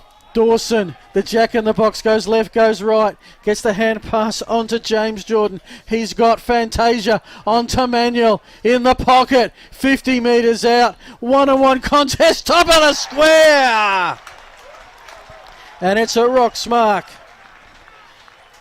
And I've just got to pick up who it was. It's Tulio. Tulio Demetrius. That's it. It is indeed. Thank you, Tony. Good spotting. And in terms of a moment, well, we saw Rocks kick that critical goal after the quarter-time siren. This is another one deep into time on. Demetrius comes in. He bangs his second. He is the first multiple goal scorer after the afternoon. That means Rocks are winning this quarter. They're out to a lead now of 19 points. 25 minutes gone of the second quarter. First for Rostrevor, that would be. Does McClay have 2 for St. Peter's? That is a very good question. I don't have that. We'll move on. We'll fight over that at half time. No, 4 Rostrevor's, you were right. So, ball back in the middle. I thought with Cloughton coming back into the ruck might have given him a little bit of an advantage, but it hasn't really. And you'll see to the left of this ball up, if he wins this ball up, it's going to go to ground straight away because there's only a couple of players really on his right hand. If he punches far forward, well, Butterworth finally gets over the top. Maybe that was a set play. James Duncan in the middle couldn't get it out. McGill, both of the McGill brothers play very well. Nick McGill and Ben McGill. This is Nick. Just stops on one foot, almost like a training drill kick, that one. Hargraves. Tell you what hasn't worked a lot. They do this long kick. Every now and then it's okay, but a lot of the time it hasn't. And just unable to take it was McCallum.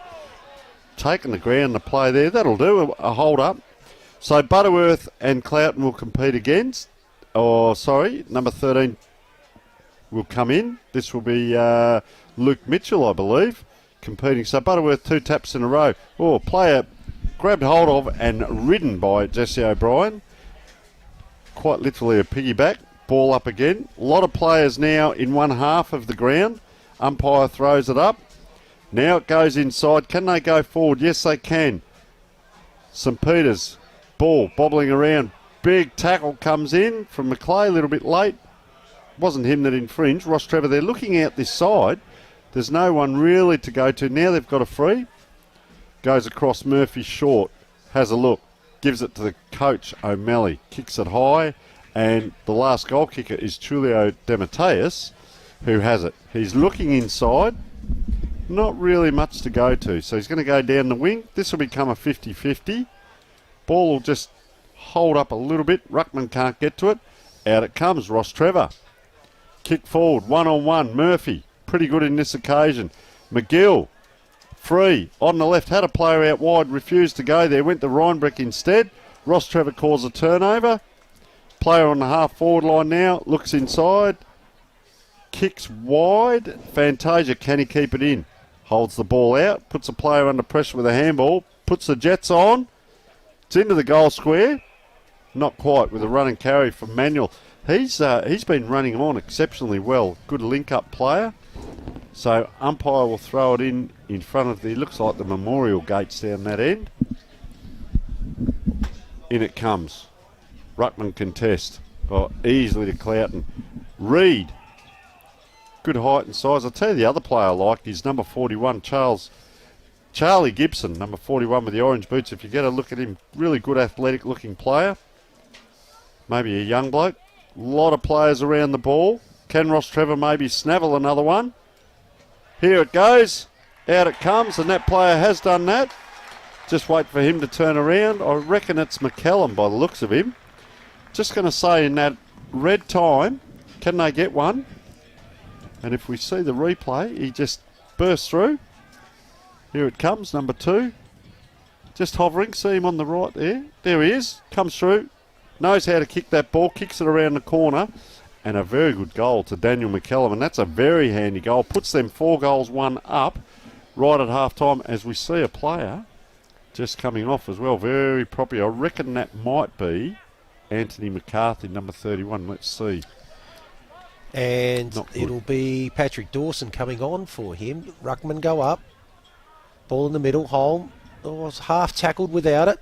O'Brien's got it. They've got straight onto him, and that ball's not coming out. It'll be a ball up. Scotty Gilbert is the injured Rocks player.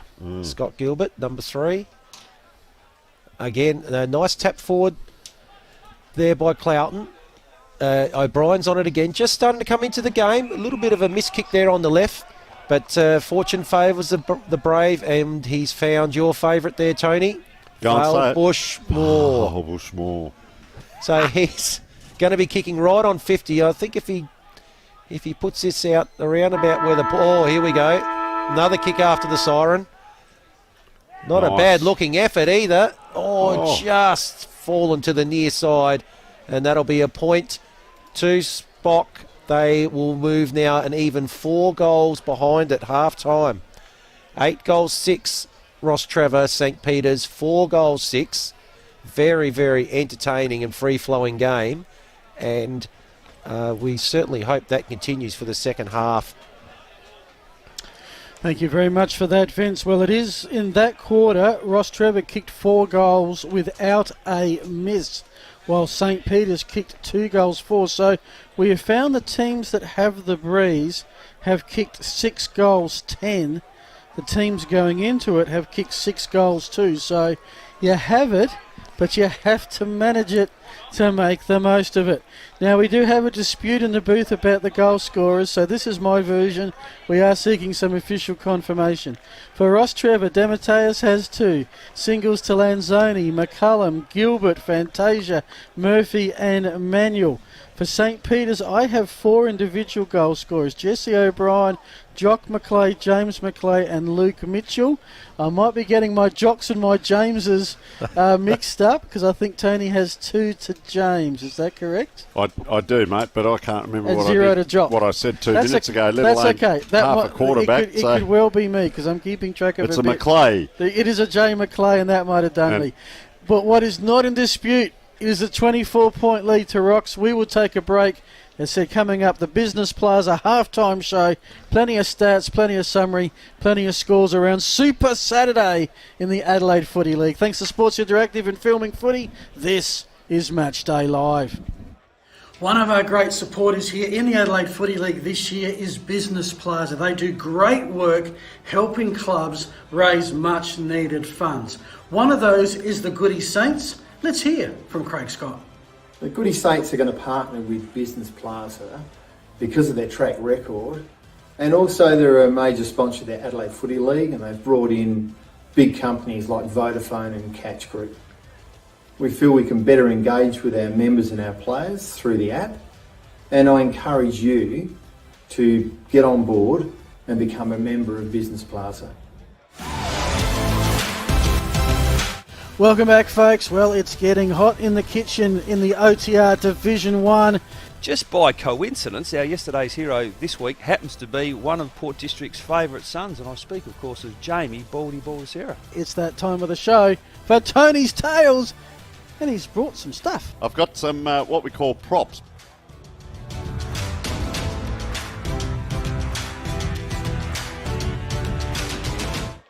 Check out Catch, where everyday Aussies are getting great deals, like Justin's Timber Rake, Sylvester's Cologne, Celine's Dijon, and Camilla's Pasta Bowls. For millions of products, everyday Aussies, check out Catch.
Need a quick and easy low-rate car loan? With no monthly fees and an amazing low rate, a variable car loan from Police Credit Union has never been better. Plus, apply by 10 a.m. and you could get your money the same business day. Visit Police Credit Union for a low-rate car loan. At Carlton Football Club, we use Interchange Pro software to manage our rotations on game day with our men's team, women's team and VFL affiliate Northern Blues. The software is simple and user-friendly and gives us a great idea of how to manage our players' rotations during a match. Interchange Pro provides concise information about players' time on ground and time on the bench. We can also see how long players have been on the ground and configure accurate alerts for individual players to manage their rotations and game time. Using the software, we can keep track of how many minutes our players have played on the ground and spent on the bench for the whole entire season, creating a database. We find Interchange Pro a great solution to managing our players' rotations on game day, and it'll be a great tool at community level too. Justin's Timber Rake.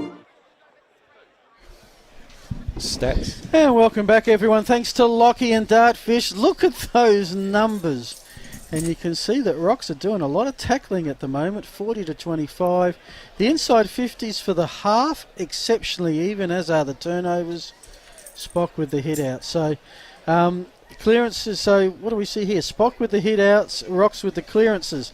Not always a great sign when you see that, Vince. Yeah, it's been like, that's been brought up a couple of times during the call. Certainly Cloughton's been on top of Butterworth in terms of the actual contests around the ground, but Rocks have been able to get first takeaway at a lot of the stoppages, and that's probably part of the reason why the scoreboard probably is as it is at half-time, that they're getting first usage, getting the ball inside 50 and creating more opportunities to do that. Interesting, the inside 50s have been quite even, so good work there from the Rocks defence to hold St Peter's, especially with the three talls, and it's a beautiful fine day and perfect for tall players, and they've all looked threatening at times. Both Jock and James McClay and Luke Mitchell I've probably liked the best out of the three of them so far.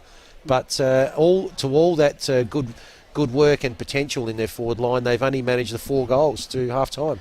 Oh, look, that last 10 minutes for Rostrevor to get 2 goals into the breeze, take what was a gettable 13-point margin, extend it to almost 5 goals, is I reckon that could almost be the backbreaker. The game is going to be hard work going forward. Of course, we do thank all our sponsors. This is the Business Plaza Halftime Show. We're a sports interactive and filming footy production. But our major sponsor is catch.com.au, screaming good deals.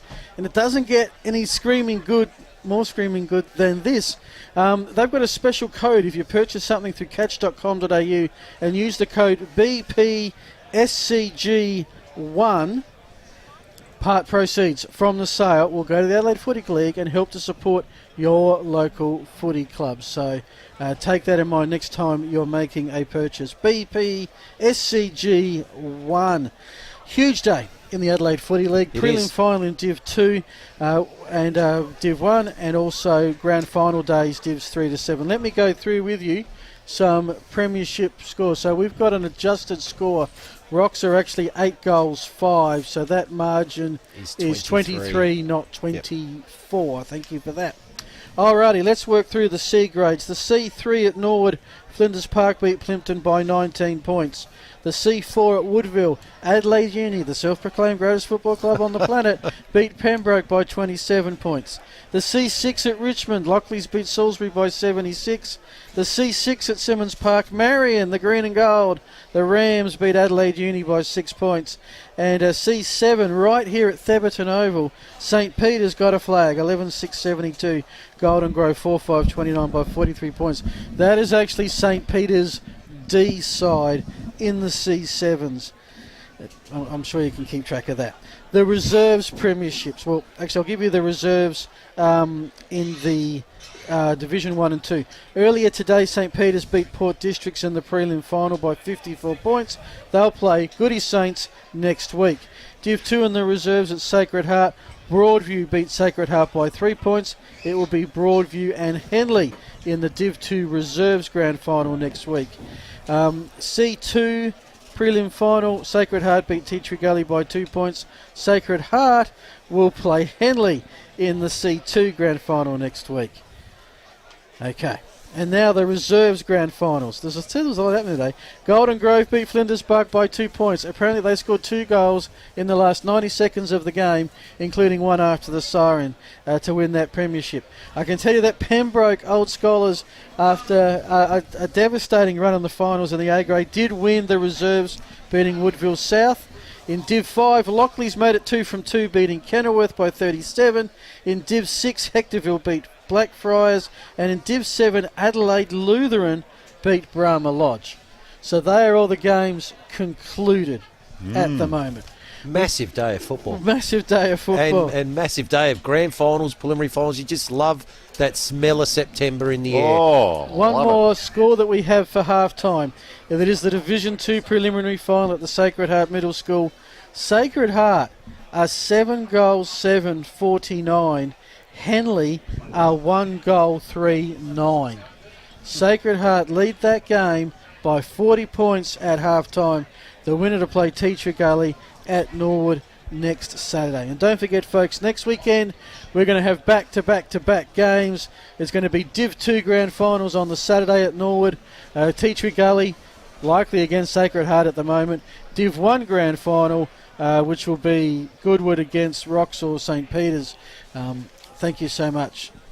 Couldn't get spot, they wouldn't let me in. That's okay. And we're just checking on a couple of the goal scorers. So that's going to be a massive weekend. And Monday we get to recover with a live filming of Between the Posts, which of course is on Wednesday night. Vince, as the umpires are out, players not too far away, your thoughts on the first half, and are St. Peter's still in the contest? Well, they'd want to make sure that this lead doesn't blow out any further going against the breeze in the third quarter. Rocks, well, O'Malley said it to them at quarter time. They were really confident in their ability to run this game out and to continue to keep the pace up. And late in that second quarter, they certainly put their foot down and were able to, against the breeze, eke out a very, very handy 4-goal lead if they are able to stretch that lead now with the breeze, this is an important time, this first 10 minutes. If they're able to kick another 2 or 3 goals with the aid of this breeze, which is probably what it's worth, even though that hasn't sort of been a part of what we've seen so far with the ball pinging around to both ends of the ground and goals being kicked both ends of the ground. But if they can have a very strong first 10 minutes here, they may just put this game out of Spock's reach. Yeah, well, just looking at that, I looked at those 3 keys again: the game plan, adaptable and decision making, and shared leadership, and it's certainly come to the fore. And I think the other one that we haven't mentioned is just their self-belief. I spoke with Will, as I said, several weeks back, Will O'Malley, 1 or 2 weeks ago, and he said, everything's coming together, all the structures and that. The players all understand each other, and you can see that out there on the ground. They don't tend to panic much, but St Peter's, who have been good all year, they finished top, very well coached, I believe, but they've tended that quarter to bomb the ball long into the 50, hoping that one of the Macleays or O'Brien or Mitchell can maybe take a mark, and if it gets turned around, which Rostrevor are very strong in their back line, gets turned over and out, it can transition very quickly, and they showed that Rostrevor. It's kicking into the wind, and they've kicked 4 goals into the wind, which is very good.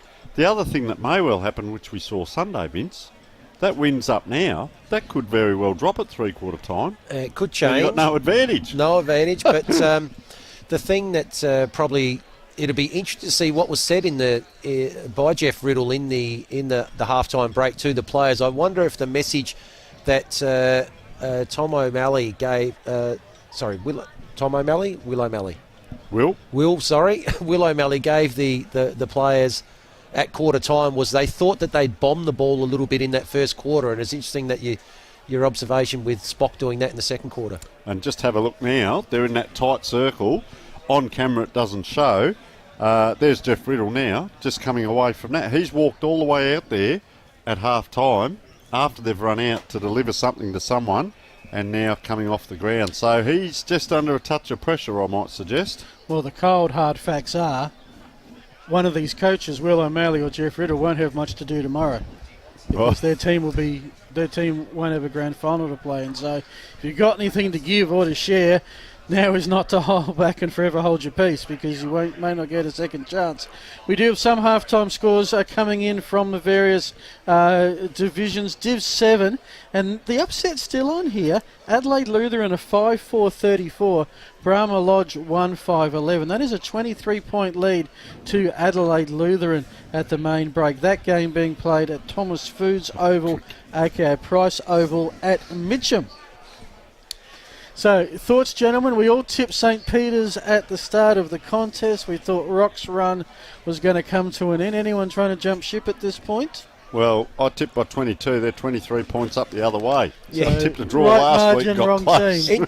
Interesting, though, that I think we brought it up in the pre-game, that these four teams separated by a game and only 2.5% across the whole minor round. So very even between the 4 of them. Yes, St Peter's managed to get the extra win on the board, but the 3 teams behind them all were 6 and 3, and as I said, very even in terms of their for and against and their percentage. So it just means that we probably were expecting that opportunity for an upset potentially here. Alrighty, teams are running. Any change to your matchups, Tony? Well, just looking, Matsu Liardis, I knew that was going to happen, and Jesse O'Brien have come into the middle along with Hargraves. And for Rock, see, Will O'Malley's put himself back in the middle. He's only done that the last 2 or 3 weeks. He's in there. Luke Manuel, huge tackle there. Round that comes now to Butterworth, but a free kick's been given away by Luke Manuel. Just has a bit of a go at the umpire and then heads down the ground. So Matsu Liardis has got it. Dodges the handball, but that then puts the kick under pressure. Goes out to that side, and good clunking mark there. Macleay around the corner. James just quickly though. Jock is under it, which was what happened in the first quarter. Over the top it goes Luke Manuel. Bobbling around now. I think Rostrevor have got belief. It's only 4 goals, but that's still hard to come back from for St Peter's. So taken well here. Quick feet required. James Jordan put the ice skates on Lanzoni. Look at that long kick down. They rely so much on Nick Murphy. Hasn't really got a lot of speed on the ground, as you'll see here, but it's his aerial brilliance. Dylan Reinbrecht just loves a contest. Comes in, transgresses, and free kick to St. Peter's. They've got the switch on if they want it. Out it comes to McGill. This is Nick McGill. Doesn't go to Obbs, just turns that straight over. Gee, that's a very bad position to be turning the ball over there. So DeMatteis has got it. He's just going to be... It looks like he thinks he can have a shot from there. But he's around about 55 out. Oh, yes, he's got the breeze, but I seem to think he'll probably set this up. And it's Cloughton that's gone right back in to actually... Oh, drops the mark, Cloughton. Probably should have taken it to there, and that ball's gone straight to ground. Tackle's been made there on Dylan Reinbrecht, and umpire coming in about 15 metres out directly in front. So the ball now is going to be cleared by Matsuliotis into half forward. Butterworth stayed out of that ruck contest, and he's now taken the mark just inside the forward side of the centre square. Kicks the ball long to about 20 out, avoids kicking to Cloughton, who's sitting just in the top of the goal square, and the ball's now just out on the forward pocket, and we've thrown up by the boundary umpire. So we're right. By the field umpire. By the field umpire, yep. They usually get that right. That's right. A snap around the body, out of nothing misses. That was audacious by Manuel. He definitely wants to be in the hunt for the beanie and the Moseley Bar and Kitchen $100 voucher, which so far has only been won by players for Rocks. We had Tim back in LA last week, and was it Holm the week before at Goodwood who picked it up? Home last week. So it's almost the best Rocks player award. Let's see if Saints can do something about that. Oh. As it's with Schultz. Draws the player, goes with the kick. You can see the breeze held up. Plenty of blue and white there for the Saints. But they cannot clear it in front of the old scoreboard, which serves as a bit of a spectating spot for a couple of kids. In the background, going to be a throw in. South Road side of the ground. Using if they build a tunnel. Yeah, whether that will have any effect on him. Just had a thought about that. Anyway, St. Peter's have got it. They're trying to clear it, but Rocks have got him well manned up. DeMatteis won that one-on-one battle beautifully. Here come Rostrevor on the rebound. Again, looking for Murphy. Again, he has to do a little work at ground level. DeMatteis, he is the offensive interceptor at the moment. Oh. It spills to Manuel. The goal opens up, and with the beanie and voucher there to be grabbed, he sprays it to the left. It's a behind. Rostrevor 8-7-55, St. Peter's 4-6-30. Quick half-time score. Sorry, Tony. And it's just disappeared on me. Sorry, I'll come back to me. Tony? DeMatteis there, one kick did go to him, but he's having a good little battle with Ryan Opp. So Schultz last time was very slow motion. He's very slow in bringing this ball back in. You'd want to make sure you hit a target if that's the case, and he does. So well. Ryan Obb's manufactured. He's dropped it. So goes to ground, gets a handball out, but guess what? Jonas now up forward, who is actually the centre back. Normally a good kick, but geez, kicked to a nest of St. Peter's players. Took his eyes off the ball. Player dragged around, ragdolled again now, and he's had a quiet day, Patrick Dawson, but he might just light up and come through and kick you a goal or two. So in the back line now, this is Hamish Allen being quite quiet. Left footer, just kicks it out. One thing they have got St. Peter's up their sleeve, they have a lot of players like this that can really take a good mark and a good clunk, but they're just being held up. Very clever by Rostrevor here. As you can see there, into the middle. Oh, player put his head over the ball. Very good there was Reinbrecht. Got it out to his teammate on the backward 45. And I reckon that's McCallum it is. Nuggety little player he is. Now jogs back down the back line. They've got McClay up forward here if they want St. Peter's, if they can get it out. Umpire is given a free. Rostrevor just playing with it now, going forward. There you go, Murphy. On the probably 45 out, slight angle. They did have two players. The ruckman dropped back, big Cloughton on him earlier. Gee, he's just been a beacon up forward, Murphy, hasn't he? Great set of dukes. Great set of dukes. He's not the quickest, he'd be the first to admit that, but geez, he competes well and just takes a great mark. And he's given Rostrevor another opportunity. He'll kick this from 45. Probably have to get it out to the right a touch. Oh, a little bit of a skip on the way in. Not real sure on that. But now he straightens up. Doesn't make the distance. kicks it to the right, as called, through for a point, Vince. So that's 1 point further away that they've moved Rostrevor now out to 26 points. The ball's quickly moved, brought back in by Schulz, and it's been marked by Butterworth just outside 50. He spots something he likes on the outer side, but it's a 2-on-1 against Lanzoni, and he's still got the ball. Lanzoni has a snap-on goal. Oh, that was a good effort. So so far in this quarter, 7-1 the inside 50s for Rocks. They are really putting the hammer down here. They just haven't taken advantage on the scoreboard just yet. Just the 4 behinds for them so far this quarter.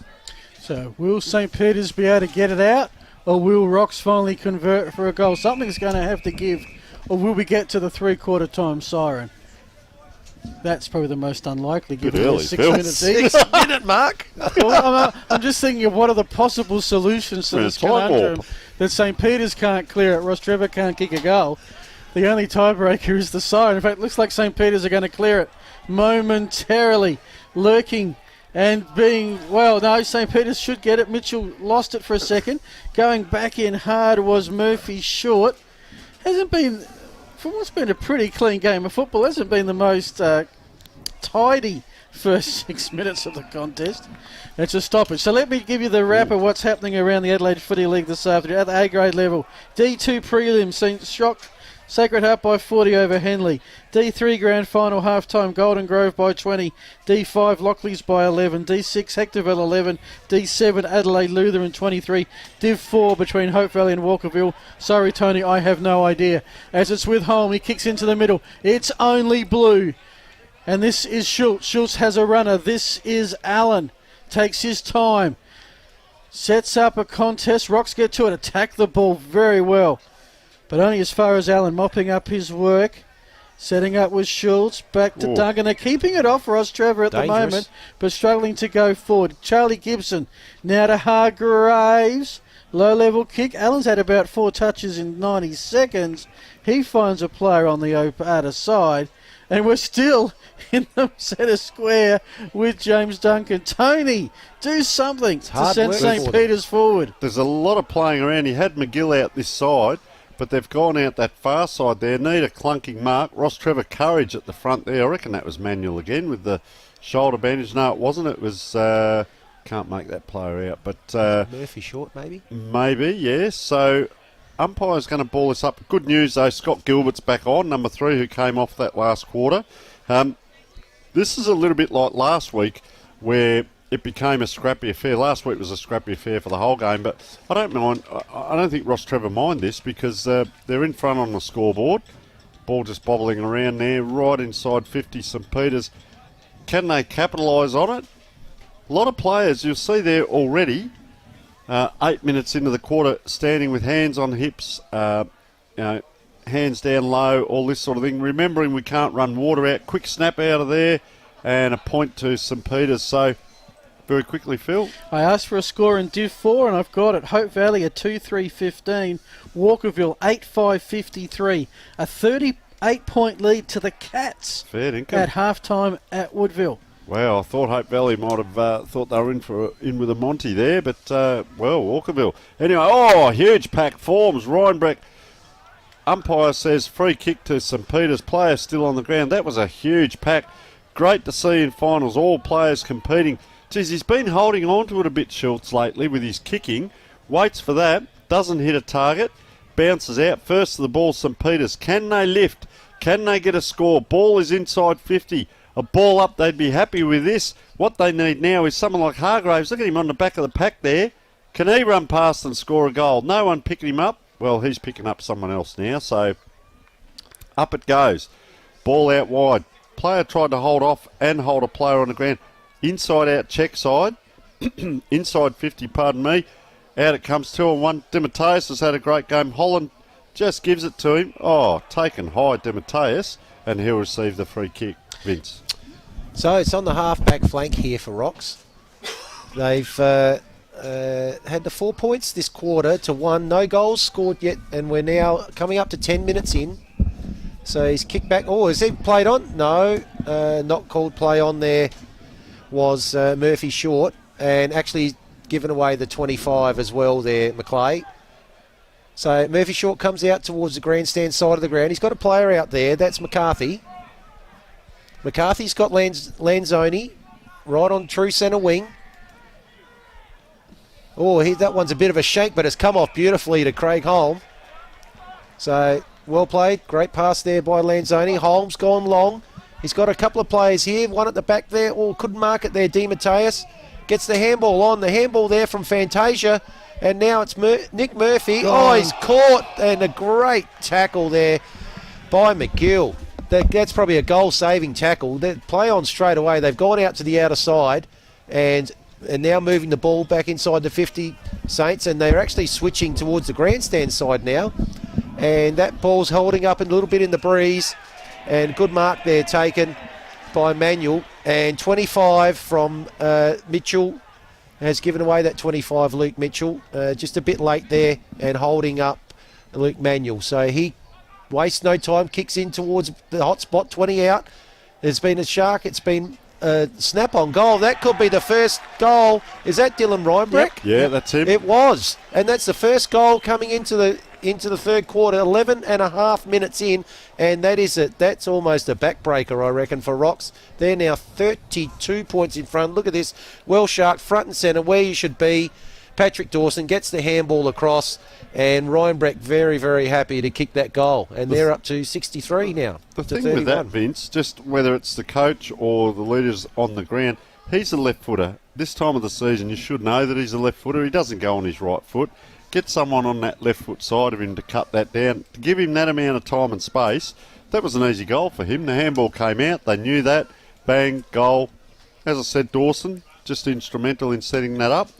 32 points, the difference. The tap there again by Cloughton, and it's gone forward this time for St. Peter's. Inside 50. Good effort at the front, but it's come back again from O'Malley. Oh, it's gone straight through Gilbert. It's been picked up there by McGill. He's tackled strongly. I think it's by James Jordan. And that was Fotheringham, sorry, that was tackled there. Ball up again in the centre. There's the kick forward from Duncan, and it's marked well in the back line by Kieran Holland. So Holland has it. Got all 35 other players in front of him pretty much.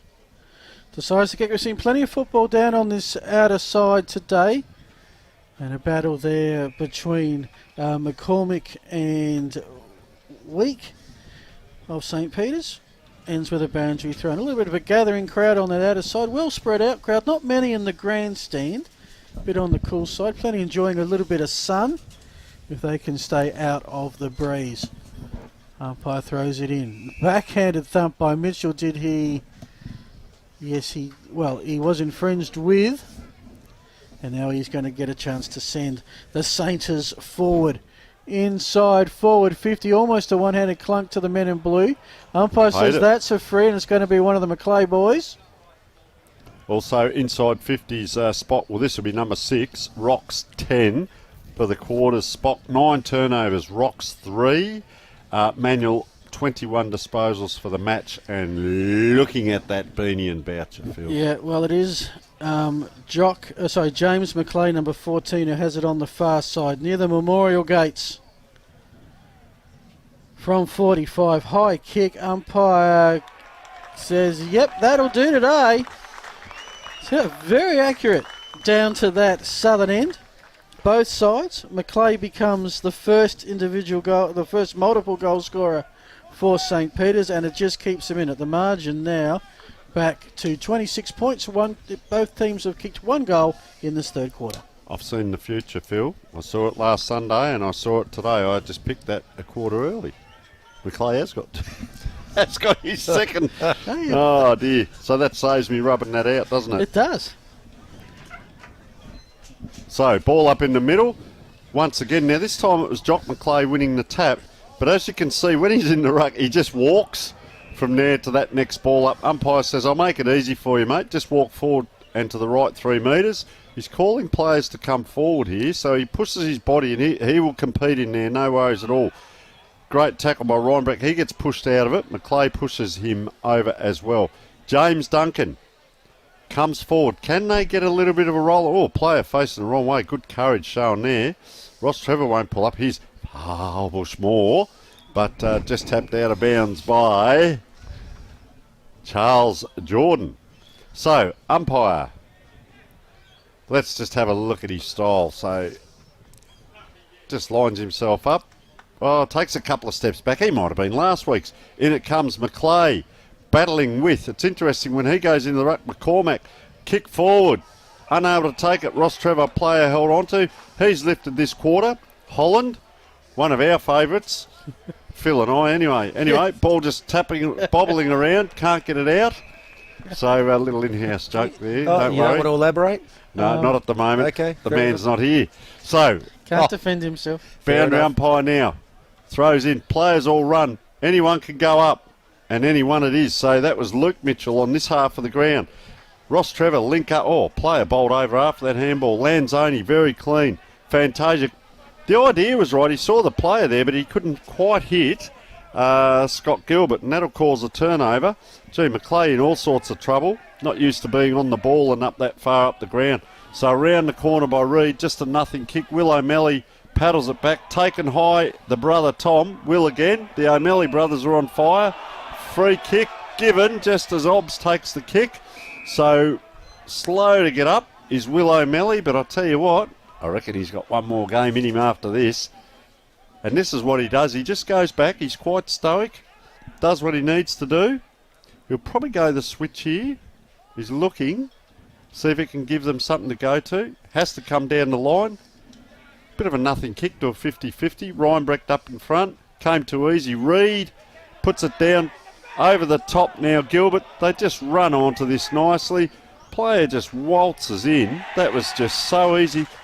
There's been a couple of goals like that today. Manuel waltzing through a pack. Craig Holm waltzing through. I just think lack of pressure. If we see this on the replay.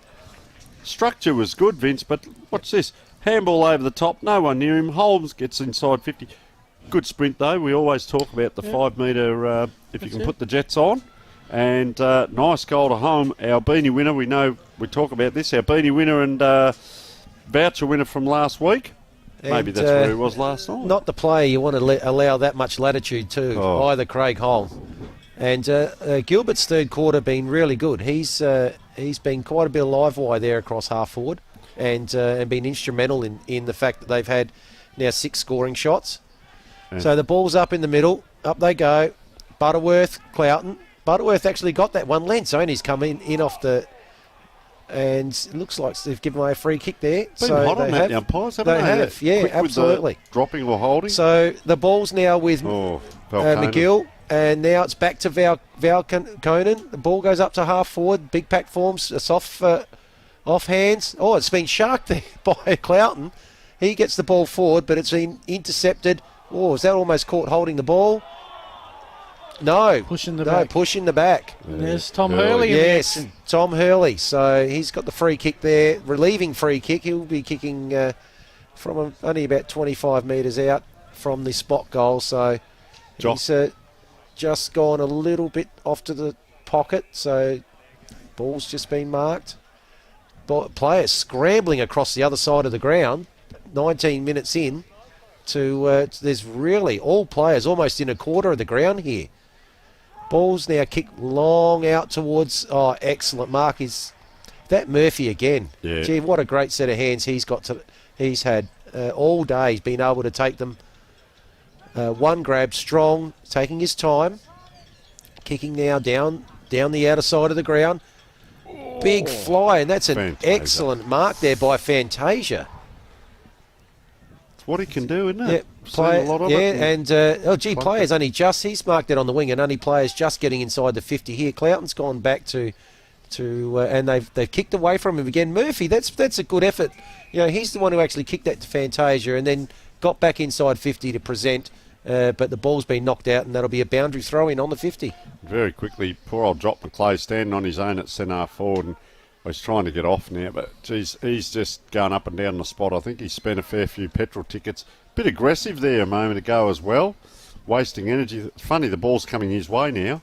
It is indeed. So he's going to have to put that aside for a moment as It was grabbed by James McClay, tackled by Murphy Short. Will be another ball up. So we are at time on of the third quarter, and Rocks have extended their lead to 32 points. And they're going to go forward here through Will O'Malley towards the Fantasia direction. Ricochets to Lanzoni. He sharks it, he kicks it, he misses it. And it's a 10th behind to Rocks. They go to 10-10-70. St. Peter's 5-7-37. He kicked one like that last week, Phil. He did. Round the corner. He did. Doesn't mind that. Sometimes it just, bounces right when you want it to bounce left and vice versa. I reckon Rocks are just about ready to lay the knockout punch. Vince doesn't know about my 40-40 rule. 40 here we go. 40 points up, 40 minutes of game time left. AKO from now, you do not lose. And we are in that window, and Rocks are only about 7 points away from it. And they've had plenty of chances. That's a nice smother by Fantasia to see it out of bounds, and sets one of the spectators off to fetch the footy. 33 points the margin. Late in the third quarter. We are 22 minutes in. Yeah. Umpire throws in. Ruckman both wrestle there, but ball hits the ground. Trying to mop up there. Rostrevor plays out. It comes around the corner. Daniel McCallum loves that scrappy bit right into the goal square and just punched out of bounds there. Player turning and arguing with the umpire. Don't like to see that. Just get on with the game, son. So they're now setting up. So he's been very slow with the kick-ins, Toby Schultz, today. Very deliberate. He's got a player out here if he wants, and goes to him, Hamish Allen. So some of these players perhaps need to pick up a little bit. Just looking down, very static for them at the moment. He can go back to Schultz if he wants, but that'll get you nowhere. So he's on the left foot. What does he do? Kicks to a huge 50-50. Players go up. Dylan Reinbrecht takes it to ground. Good luck getting it off him, mate. That'll be like a third arm. You won't get that off him. He's a bull in there. Just a little bit of push and shove. He's free now on the outside of this pack. Cloughton says, well, I'll just come in and grab it. Players under pressure here. Huge pressure. Well put on by Rostrevor. They have a sniff. They're on their way to a grand final. Predicted early. Nice kick out. Murphy it is again. Don't worry about the umpires. He can take them down low as well. They are on fire. When self-belief like this happens and a team gets I call it the mental ascendancy, they get the ascendancy, the other team diminishes, and he's just had a little bit of a look across because there's a huge pack. You can just see them on the left of that shot there. That's the D grade that have won the premiership for St. Peter's, and he's had a bit of a look across at them. Don't like this trot in. Did that last time, and that's what happens. So no score. Out of bounds or this 1 point? No. From our viewpoint, Point it was. You would have thought maybe missed, but we've got a bit of a depth issue. So Schultz, see if he can hit a target here. He's got a player short if he wants. Charlie Gibson, the player I mentioned before, goes to him. He'll come around the boundary, gives him a chance. Guess what? He's taken that mark, That is Nick Murphy. Gives him a huge opportunity.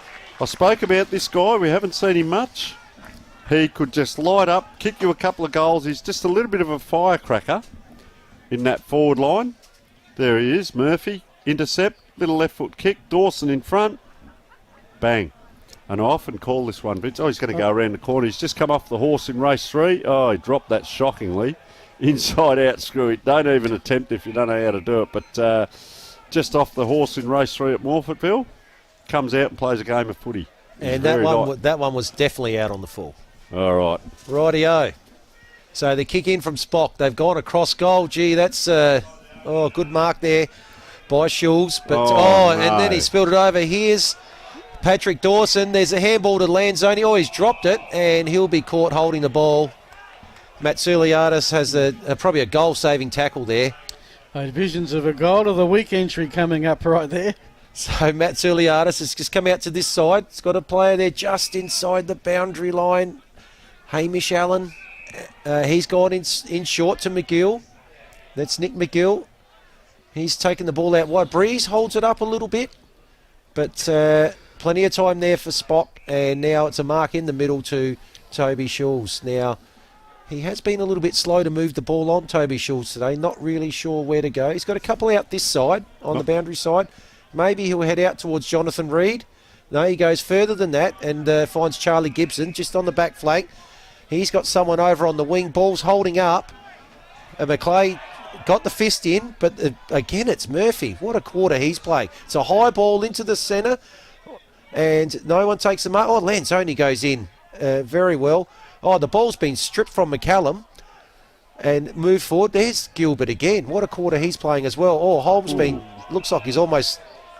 I'm not sure what the umpire's paid there. He threw it, apparently. But very unlucky there. Having his kneecaps taken Craig out. Holm, exactly. So McGill's got it. Goes short again.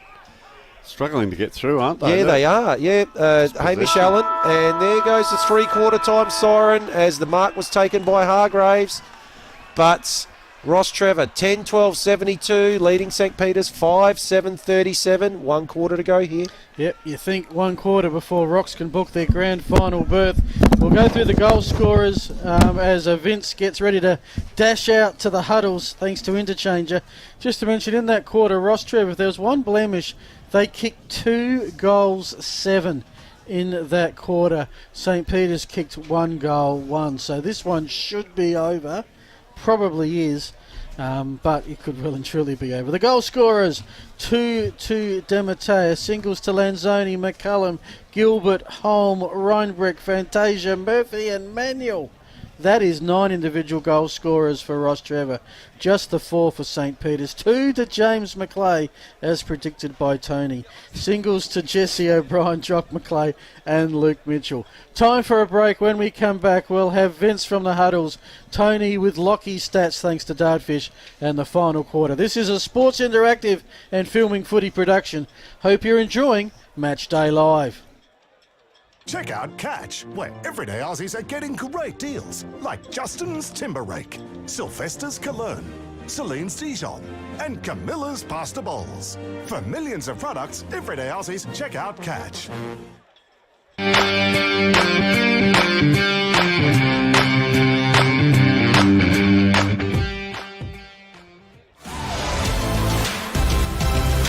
Welcome back, folks. Well, it's getting hot in the kitchen in the OTR Division 1. Just by coincidence, our yesterday's hero this week happens to be one of Port District's favourite sons, and I speak, of course, of Jamie Baldacera. It's that time of the show for Tony's Tales, and he's brought some stuff. I've got some what we call props.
Welcome back.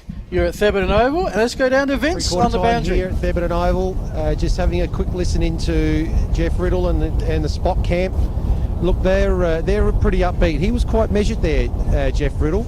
Obviously would like now them to really play a territory game, keep the ball moving forward and lock the ball in and get repeat inside 50s.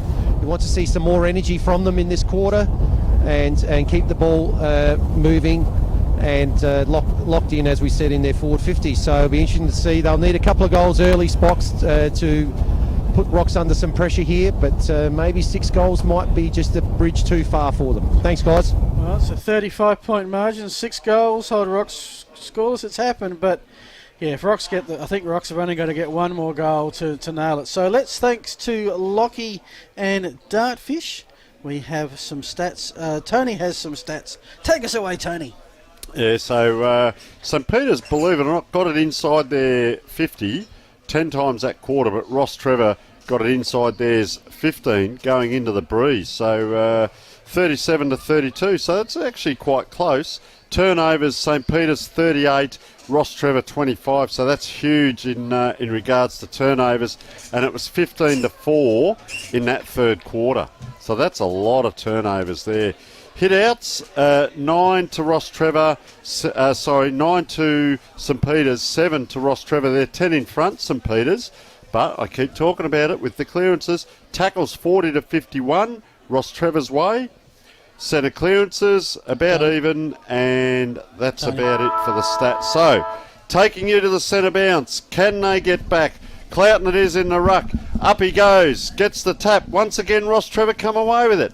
Manual it is. Screwy inside 50, bounces forward. The man of the moment, Murphy, dribbles it. It's time for the party tracks. They are on their way, ladies and gentlemen. That is 15 seconds for that first goal, and that's how easy it was. Nick Murphy dribbled it along, and that's his second, or Phil's ordering 2 beers, one of the two. All of the above. So out of the centre, this is what we keep saying. It's not who wins the tap, it's what happens next. Bang, bang, bang.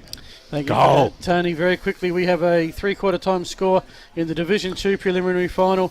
Sacred Heart 11-11-77. Henley a 4-5-29. So an 8-goal margin in favour of Sacred Heart with a quarter to come. And you're here at Theberton with Vince Cosme. So it's almost an 8-goal margin here too. And the ball's been thrown up in the middle, big pack forming. The ball did almost come out there, but it looks like it's held in now, and the umpire will ball it up, and we'll see Butterworth and Cloughton go at it again.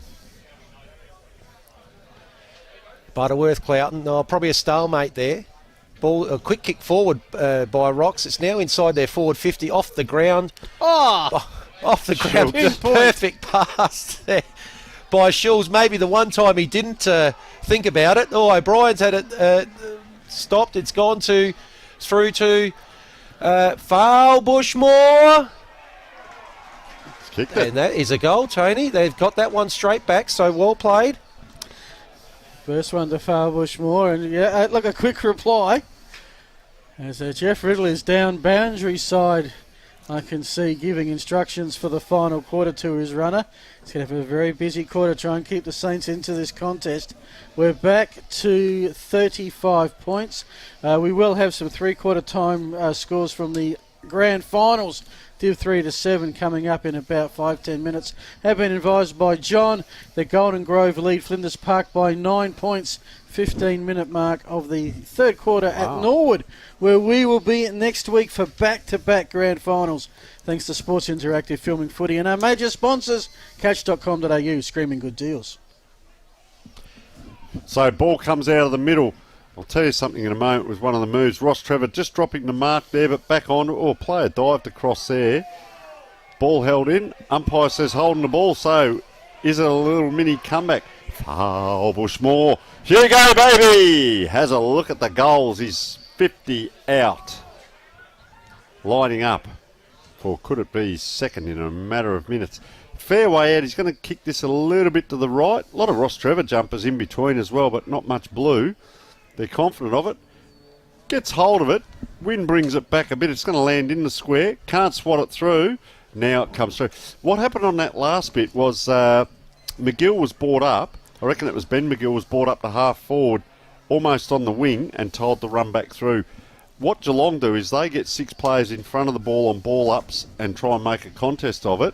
You're not going to win the game by putting a man back today. Maybe you bring a spare forward, make it 7-on-6 in the forward line, make Rostrevor accountable, then you get congestion. So you've got to try something. It's a preliminary final. heading towards the grand final at the moment. St Peters are attacking, just on 50 as we speak. Oh, player just flung back out of it. Umpire lets it go. A little bit going on. The Macleay brothers don't mind a little bit of a tangle up. Bit sore Will there, O'Malley. Hamish Allen too. Yeah, Will O'Malley runs in. Butterworth, two. You like that? 2 Rostrevor players. O'Malley now gets it out. Just a hack kick. Can they set up again? Player right in the middle of the ground if he wants him. Ignores him. Hargraves just turns around and goes bang in the centre half forward. A nothing kick really. Dangerous position, but you're hoping for the on-ballers on the ground here to do something. Umpire says ball up. We have a Div 6 3-quarter time score at St Mary's. Hectorville, who had a 23-point quarter time lead, 11 points at half-time, lead at 3-quarter time by the same 11 points, 42-31. So the ball's St Paul's. So the ball's out over on the far side, forward pocket. It's been kicked out by Rocks, but looks. McGill's just dropped the mark there. It's now with Ryan Breck. He's got the handball on to get the ball out to the centre wing. Big fly there from Fantasia. Couldn't quite take it. Dawson's kicked it off the ground, and it's out on the full. So they're certainly going to switch here, Spock. The ball's come out. No, they had the opportunity, but the ball did come to Moriarty. Might come back to him again. No one forward of that play either. Yep. Vince, back the other way to the right of screen. He's got to go down the line. So Pat comes forward just outside 50. Ball spills to ground. There's a quick kick off the ground there. First one to it's going to be Macleay. No, he's actually been beaten to it, but he's got the ball now. He's being tackled by 2 Rocks players, and that's now going to have a ball up about 30 metres out on a 45-degree angle. Saints pressing here. Do need another quick goal. They do indeed. They need a handful at the moment. They do have it, though, through O'Brien. His hand pass looking for Fotheringham. Got some attention from Rocks. Lanzoni with the hand pass over here. Owns that was St. Peter's. Snap around the body towards the hot spot, looking for a Macleay, and it's found a mark, and it was Jock in front, James behind, and James has ended up with it on the chest. Falling in his lap, yeah. So, look, to win this game, St. Peter's are going to have to make every post a winner. And a set shot like this to one of your key forwards, 20 metres out, 40-degree angle, got a slot. It is, right now, a 32-point margin. Macleay comes in and has missed. Opportunity begging. And the chances of playing next week, well, dissipate even further. It's going to be Rostrevor's ball. 6.5 minutes gone. They don't really have to score. They would love another goal and really just put this one beyond shadow of a doubt. They do go to the outer side. There's a lot of players there, umpires. Well, paid a mark. It's going to come down the outer wing towards a building group, and there's a good grab. I think that might be Murphy, who's certainly been the most active over 4 quarters. Usually bobs up for a purple patch, kicks a couple of goals. Beautiful mark there taken by the white flagpole. Who's he play for? Oh, he's been unmovable all day. In fact, it's Holm, I suspect, who has it. He decides to take off. You see Rostrevor, when they have the ball now, they're just holding it up, clearing away some seconds. In the end, Reed's taking a centre half back. He's going to switch play. But almost the intercept. Now it's McGill away. Macleay's come up. Jock a fairway. He's just crunched. Squashed, including too high. He ain't getting up quickly. It'll be a Saints ball, but Joni, that one would have hurt. That may be what one would call a receipt for some of the work he's done earlier in the day. He's in a bit of strife there in the middle of the ground in what may well be his last game of football. Rostrevor played down. I hope he gets up. The one thing you don't want now is an injury in a final. So, ball on the far side. Hargraves it is. The architect, we call him, comes back inside. McCallum's back up off the ground. That's Tom O'Malley who takes that on the first bounce. Just goes long. Player stood under it. Good courage shown. Couple of players out there just stretching. I see James Jordan, maybe a touch of cramp on the big Greg. Will it come down to fitness? Rostrevor players, I won't say they're streaming off the back line, they're walking off the back line now, so it could become a bit static this game. Scott Gilbert Have they done enough, Rostrevor? Well, we'd hope so. 23 scoring shots to 15 tells the story of the day. Very static at the moment. Oh, kicks high. That doesn't really give the forwards a good chance. Cloughton gets up, gets a paw to it. Across it goes from Dawson, puts a player in trouble. They're backing up well, though, Rostrevor. Oh, Gilbert, this way, that way, wriggles through traffic. Can he pick out a target? Lanzoni can't get it. Back on it. Around the corner. That's his specialty. He has kicked the goal. Is that the nail? I think the nail was well and truly given. That's his second. He does like the round the corner there. It's a young man's game. Young men are going to be able to stand up in this last quarter and keep the fitness going as we see two Rostrevor players coming off for the interchange. One player sprinting off and the other player's dragging himself off, we'll just say. Well, if this margin continues to expand, they're getting tighter in some of the other games around the Adelaide Footy League this afternoon. Carnot Division 7. This is at Thomas Foods Oval at Mitcham. It was Adelaide Lutheran by 23 points at halftime. They head for home, only 7 points in front of Brahma Lodge. Adelaide Lutheran are 5-8-38. Brahma Lodge 4-7-31. So neither ruckman get off the ground there, but Butterworth it was kicks forward. So Butterworth kicks the ball forward, rocks into attack again. They're finishing strong here, and again it's Murphy, I must say, for mine. Looking for the I birdie. think Murphy might have gone past Luke Manuel. He has just been a beacon all day, and he's going to... I think he wants to have a shot from there when he's at 50. I don't With the wind in his face. Wind straight into him. But, we talked early in the game about the 3 tools for Spock, and yet he has just been the one beacon for Rocks in the absence of Michael Code. He's just popped it up. We suspected that might be the case. Pack flies, off hands. Crummer's there. O'Brien, couldn't take the ball. Lanzoni's in there. Couldn't take it. It's at home. He's got it. Reinbreck. So, tackle there on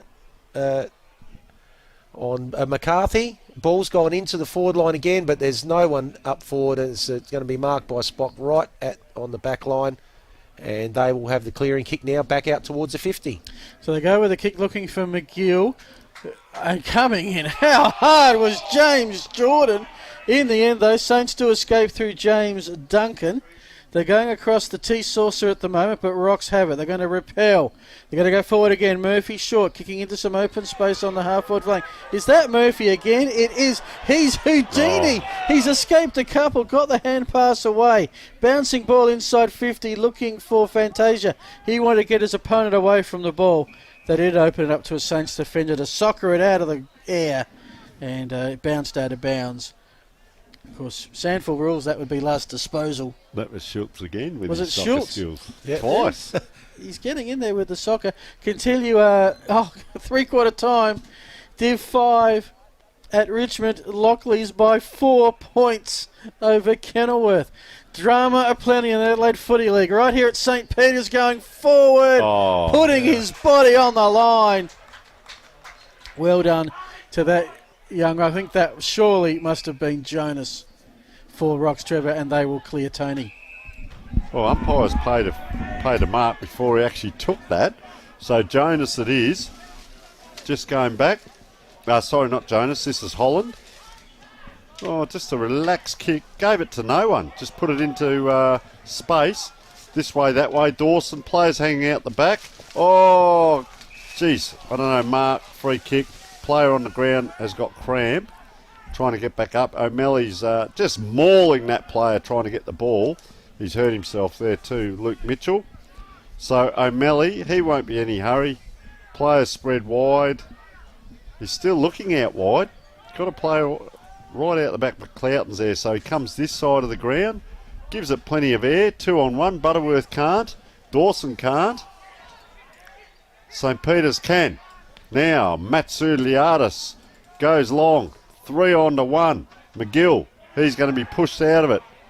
Ball just stopped there, and so did Will O'Malley. A little bit slow to get up. Puts in a mountain of work. Rostrevor well set up there. Holland's free back there. 2-on-1. Ball goes up. Jock McClay comes in. Very tired looking Jock McClay gives a tap. Dawson. Soccer off the ground. Once again, Murphy. He's doing the party tricks down there. He thinks he's 18. Inside out kick. James Jordan puts it out in front. That's enough. Not quite. St Peter's now mop up. McGill runs past, doesn't get used, runs out wide. Now he gets used. Good running there. And a nice kick by, we haven't called Harry Haywood much either. So comes inside. Guess who? Coach, Will O'Malley. This will just slow right up, Vince. Yep, Will O'Malley's got the ball and using all of his experience, going to take the ball out wide and to the boundary line. There's a player out there. Oh, there's a big fly over the back of McGill there. Ball's now coming inside 50 for Rocks. Murphy's there again. McGill gets the ball out. Oh, it's handballed out to Tom Hurley and a short little kick around the ground. Yes, sir. Around to Murphy. He's played on. Is that it is. What a goal there for Murphy. Wondering why he played on. That is his third. Not sure why. I thought he'd go back for a set shot, but he's kicked around on the angle, and that's now 3 for Murphy. And I would say that is it. That's the beanie winner. That's the beanie in the voucher. 14 and a half right minutes. there. 14 and a half minutes in. They're 45 points up and on their way to another grand final. We're not only calling the game that Rocks are going to win, we're calling the best on ground. Thanks to Moseley Bar and Kitchen, $100 voucher, plus the iconic Dartfish beanie. Just having a look over what's happening at Norwood Oval, the Div 3, of course, Jacko in commentary there. It is Flinders Park 10-6-66, Golden Grove 12-3, that is a 75. St Peter's are trying to go forward. Holmes in the way. He slows them up, but it does spill free to Week. Week goes bang right down King William Street. A consolation to St Peter's. Weeks first, St Peter's 8th. They go to 8-9-57. Rostrevor 13-12-90. Just to repeat that score, 29 minutes gone, third quarter at Norwood, Div 3 grand final. Golden Grove 12-3-75. Flinders Park 10-7-67. That is an 8-point margin in favour of Golden Grove at the moment. Tony. So, ball back in the middle. Umpires just slow to bring that back. Who kicked that last goal? Did we get that? That was a Week. Okay. It was a good goal, but it was kicked by a Week. Okay, so 39 points the margin as we speak, and we are 16 minutes into the quarter. Up they go. Just a backhanded slap there by Luke Mitchell, as is the case. Rostrevor hot onto it. Luke Manuel, he's probably heard the call and decided, well, I might have to extract the digit here, but might be too late. Oh, engaging there was Butterworth. Gives a good four-quarter effort. He saw this last week. He's gone down a little bit hurt there. He was hurt last week. Gets back up. St Peter's now under attack. Rostrevor going to go forward. Manuel just flicks it out. Lanzoni touch wide and couldn't capitalise on it. So we've seen a few easy goals and a few like that. Probably an easy shot running in, not able to capitalise. So player down is Charlie Gibson at centre forward or centre back position for St Peter's. Up they go. Came too far and too easy. Unable to take it. Rostrevor running on top of the ground. Inside out screwy. Here's Dawson. This is what he does. Doesn't get a huge amount of possessions, but just pops up in the forward line, helping out, doing little bits here and there. Gibson, it is about to come off. He's up on his feet, but just coming off. See a few interchange there. Hargraves come back on. He's had a quiet day today. So Dawson, very deliberate. He's going to kick at the right-hand post here. The wind will come across his right shoulder. Well, he's ran a bit left. Will he swing out? He does. Kicks it out to the right. Yeah, nice, but almost went too straight. So, inside 50s. Spock have got 3. Rocks have got 8. Clearance of Spock 3. Rocks 8. Hargraves has 4 disposals this quarter, and Manuel has 4 as well. Rocks, 11 turnovers. Spock, 8 turnovers. Manuel had 25 disposals for the match, but we're more interested in Nick Murphy at this point because he's having a belter, and it's about consistency. One of the things, Vince, they often ask the question, how do you measure a player? It's how you perform in finals. Correct. You can perform well through the year and go to ground in finals, but if you can be a well-known finals performer, and young blokes like Lanzoni doing very well, DeMatteis doing very well, Nick Murphy today and so on, can hold their heads up high. They're on their way to a grand final. They are indeed. Ball just inside the 50 for Spox. It's just starting to slow down a little bit here. The kicks come out to the wing. And marked in the back there by the little Bull Reinbreck. Is that right? Yeah, that's it. It is. Goes on the left. Ooh. Oh, ball's make it? just made it out on the side. I think that's Holm there out on the far wing. So he's gone back inside. And mark taken by Di Mateus. So they're just slowing it down here. 19 minutes. Enjoying the moment to themselves, knowing that they're heading into their third grand final in the last 4 seasons. They've got past this hurdle, which is where they faltered last year, and to back up from a couple of years ago, they'll be looking for another premiership, Rocks, and well and truly going to push Goodwood Saints next week. So there's the ball up. Butterworth again. Gets the tap. The ball's going forward. That's McGill there. Tackled straight away. Gee, they're still hard at it. Handball comes through to Luke Manuel, and he couldn't quite get rid of it. He's been caught holding the ball. So the ball now will then be sent forward by Spock into the forward 50. So the kick there, looking and finding it's going to be a free kick, and James McLeod's not a happy chappy. Hope he doesn't give it away whilst he's lining up to have his shot. 3/4 time pretty much across all the Division 3 to 7 grand finals, and there's plenty of close ones. Golden Grove by 8 over Flinders Park, Lockleys by 4 points over Kenilworth, Hectorville by 11 over St Paul's, and Adelaide Lutheran by 7 over Brahma Lodge. So plenty of nerves fraying around the Adelaide Footy League as McLeay's kick to the top of the square, and there's a mark. No, it's a free. It was almost a McLeod and McLeay special, but instead Butterworth's got to claim it for being taken, and he's just limping a little bit. So that would be probably Coach Will O'Malley's concern now. We're up by 40. We're into time on. We're going to the grand final. Who do I have to rest? Who really can I not afford to be injured in the final seconds? Kick comes out, marked by Matsuliadis. Can also mention 3/4 time, Div 2 prelim was Sacred Heart, 48 points over Henley. So the grand finals are close. The prelim finals are proving to be anything but at the moment. Rocks have plenty of numbers. They're going to clear it around the pack only as far as Allen. Doesn't quite have the confidence to take the shot with the wind at 50. And he's got players walking up to him saying, give me the ball. It's the 21-minute mark. You're down by a lot. You probably should hurry it on just a little bit faster. In the end, Spills at the back of the pack. McGill is there. Had it lost at tackle. It's going to be a ball up, metres away from the Saints' goal. They need 7 of them, and we're at the 21-minute mark of the final quarter. So ball up right in front of the goals here. A lot of players around it now. Oh, around it comes, check side, unable to get it through. Inside out was Luke Mitchell. Started well, but haven't seen a lot of him in the second half. Trying to compete. So with the ball, Murphy short, no hurry to get it in.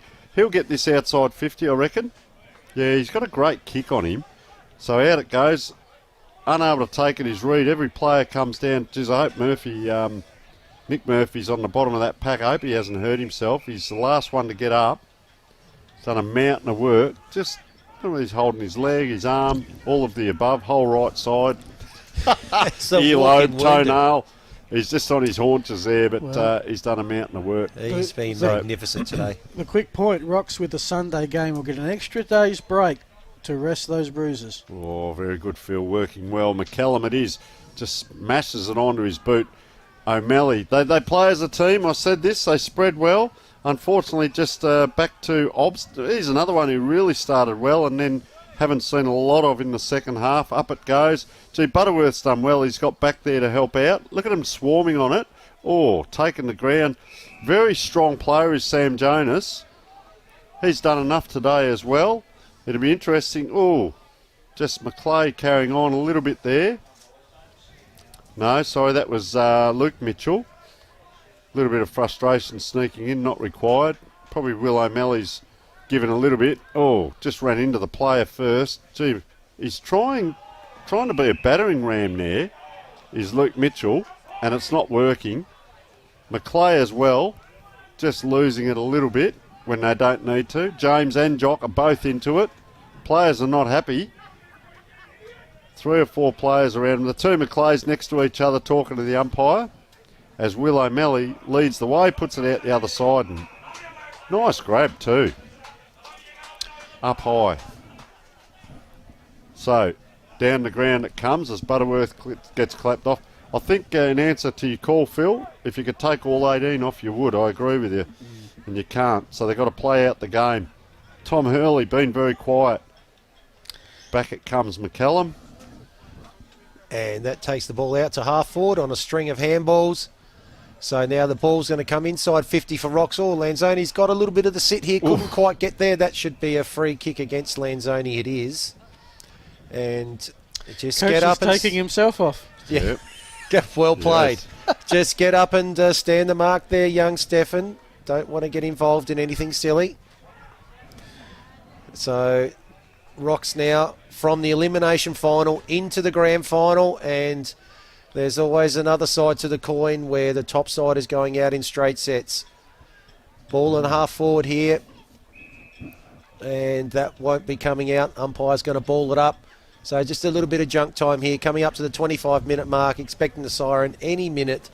40-point margin. So, Phil, yes, you're close to the pick only because you had the smallest margin for Spock. So the ball's gone into the forward line. Macleay caught behind again. Good mark there by Sam Jonas. He's had a mighty game back there, Sam Jonas. Really led that defence along all the way along through the game. And now he's just looking out here to come out to the centre wing. Pops it up, holds it up in the breeze. Wouldn't be surprised if that one gets punched out of bounds, and that's exactly what happens. Just got a score update. Outside of the Adelaide Footy League, Hills Richmond League, which is sort of a cousin league to ours. Harndorf won their third premiership in a row, 5 and 6 years, beating Loberthal. Plucky Loberthal by 12 points. Congratulations to the Magpies of Harndorf in that one. Plenty of finals, grand finals around the state, and we are so blessed. And our Div 1 grand final matchup is set. The Goody Saints will play Rox. Rostrevor have come from the elimination final, a must-win game the week before that, and have had their third straight big win. 13-14-92. St. Peter's 7-10-52. Do not go anywhere, folks. We've got a whole stack of things coming up. Vince is headed down to the sideline. We're going to have our Dartfish and Moseley Bar and Kitchen best on ground interview. We're going to have the stats thanks to Lockie and Dartfish on this game. We're going to have we're going to stay on air until we get all the scores from all the different grades. Of course, the grand finals are about 15 to 20 minutes behind us. So, as Vince heads down, let's do the goal scorers. Tony, would you like to do those? So, St. Peter's, we had Weish with 1, Jesse O'Brien 1, Jock Macleay 1, Luke Mitchell 1, James Macleay with 2. So, 2, 3, 4, 5, 6. I reckon I might have missed one there. Okay, so we've got James Macleay 2, singles to Week, O'Brien, Jock Macleay, Luke Mitchell, and Hugo Farbush-Moore, and that equals 7. Hugo, there it is, yes. Yeah, you missed Hugo. No, I did get him. It was just his name's so long, it was bunched up. Anyway, Rostrevor Old Collegiate, Stefan Lanzoni with 2, Daniel McCallum with 1, Scott Gilbert 1, Craig Holm 1, Tulio Demeteus 2, Dylan Reinbrecht 1, Paul Fantasia 1, Nick Murphy, our best on ground, with 3, and Luke Manuel with 1. So a large spread. As we said, they've manufactured it the last few weeks and done very well. We can just see Vince hovering around trying to get hold of our BOG, so we'll just wait for him. But what a game. They led by 15 points at the first break, 23 at the second, 35 at the third, and ran out by 40. And that's what you call a 4-quarter win, Phil. Won every quarter of the game. They won every quarter going away. They've got one player to interview. Vince is going into the pack now, just trying to sort of, because it is a bit of a tradition. We might go straight down because the Rocks players want to go in and sing their song. Let's go straight down to Vince, who's with, once he looks up, with Nick Murphy. Okay, Jess down here on the ground with Nick Murphy, voted as the best player on the ground today in a preliminary final. Absolute beacon up forward for Rocks today, and has kicked 3 goals to send him into a grand final. Congratulations, mate. You failed at this step last year, but this year you're going one step further. Yeah, 100%. First of all, commiserations to Spock. They've been a great team all year. It's never easy going out in straight sets. I've done it before personally. So keep your heads up. You had a terrific year, something to be happy with. Boys went one step further, just the effort, the intensity, all of those things. We brought it all today, so really happy to put it together, especially in a prelim final. So your third grand final in the last 4 years. We really liked Luke Manuel early in the game, along with Paul Fantasia. They really helped set you up in that first half. Yeah, it's just their work rate. They're probably one of the 2 fittest blokes at the club, just getting up and down the ground. So, they were terrific, and it's just a credit to their work rate and their intensity on the ground. And I thought your small forwards in the second half, Scott Gilbert, Stefan Lanzoni, were really electric around the forward line. And really, when you weren't slunking the mark, which I must admit wasn't often, but they were first there to actually then mop up and actually kick a few goals themselves. Yeah, Steph, we nicknamed him the chef because he's a pressure cooker. He cooks his dinner on a Friday night in a Trangia apparently, but I don't know. I'll leave that to speculation. But both of them, Scotty Gilbert was terrific. So, yeah, that forward pressure in all modern style of football is just what everyone's striving against. So we're glad to put it together today. Well, congratulations, mate. You get to wear one of these. Thank you. And good luck for next week. Thank you very much. Cheers. And we should add, thank you very much to that, Vince. Should add the Moseley Bar and Kitchen voucher is on its way, carrier pigeon, to his place at the moment. And well done, Vince, who's been thrown in the deep end. I've done it myself. It is never easy doing that boundary rider roll, and Vince is quite a natural and might get a gig next week, Tony. Yes, and have a look. They're getting him to try and put the beanie on, but they're all excited, the Rostrevor boys. It's a great feeling there. Huge crowd too. Just if we can pan around to that crowd, there's a huge crowd there waiting for the players to come off, and that is sensational for Rostrevor. One thing I will say with all of this, Phil, they're used to it. They're used to playing grand finals. They're used to playing preliminary finals. This time of the year is Rostrevor's time of the year. The strong teams do this. It's been a shorter year. They've got to a grand final. I reckon if Goodwood Saints are out there watching this or came along today, they'd be saying, okay, game on. We've got a fair team to play against. Well coached by Will O'Malley. The players stood up. Hopefully no injuries. That's the biggest part of it. But what a great even spread by the teams for sure. So Rostrevor on their way. Unfortunately for St Peter's, back to the drawing board. I think also with St Peter's, be interesting to see what retirements they're going to have. There's 3 or 4 players with ageing bodies, and whether they can regenerate as well. Alrighty, well I'm going to let you two talk about the game whilst I catch up on some scores from around the place and some very close grand finals. Can tell you live from Norwood, 11 minutes into the final quarter, Golden Grover 14-4, that is 88. Flinders Park 10-7-67. If you go to the Filming Footy YouTube, you can watch that game if you would like and listen to Jacko, our colleague there. But it is Golden Grove. Look like they're starting to edge closer, but plenty of other close grand finals to boot. And we will start to make our way. But we'll let you guys talk about the game, some best players, and shortly some stats. Just quickly on that Division 3 game down there, I spoke to Jacko this morning. Either team wins, he's going to go back to one of the clubs tonight. So either way, he's going to come out and win it. He's got a foot in each one. Each way bet. No, well played, Jacko. Yeah.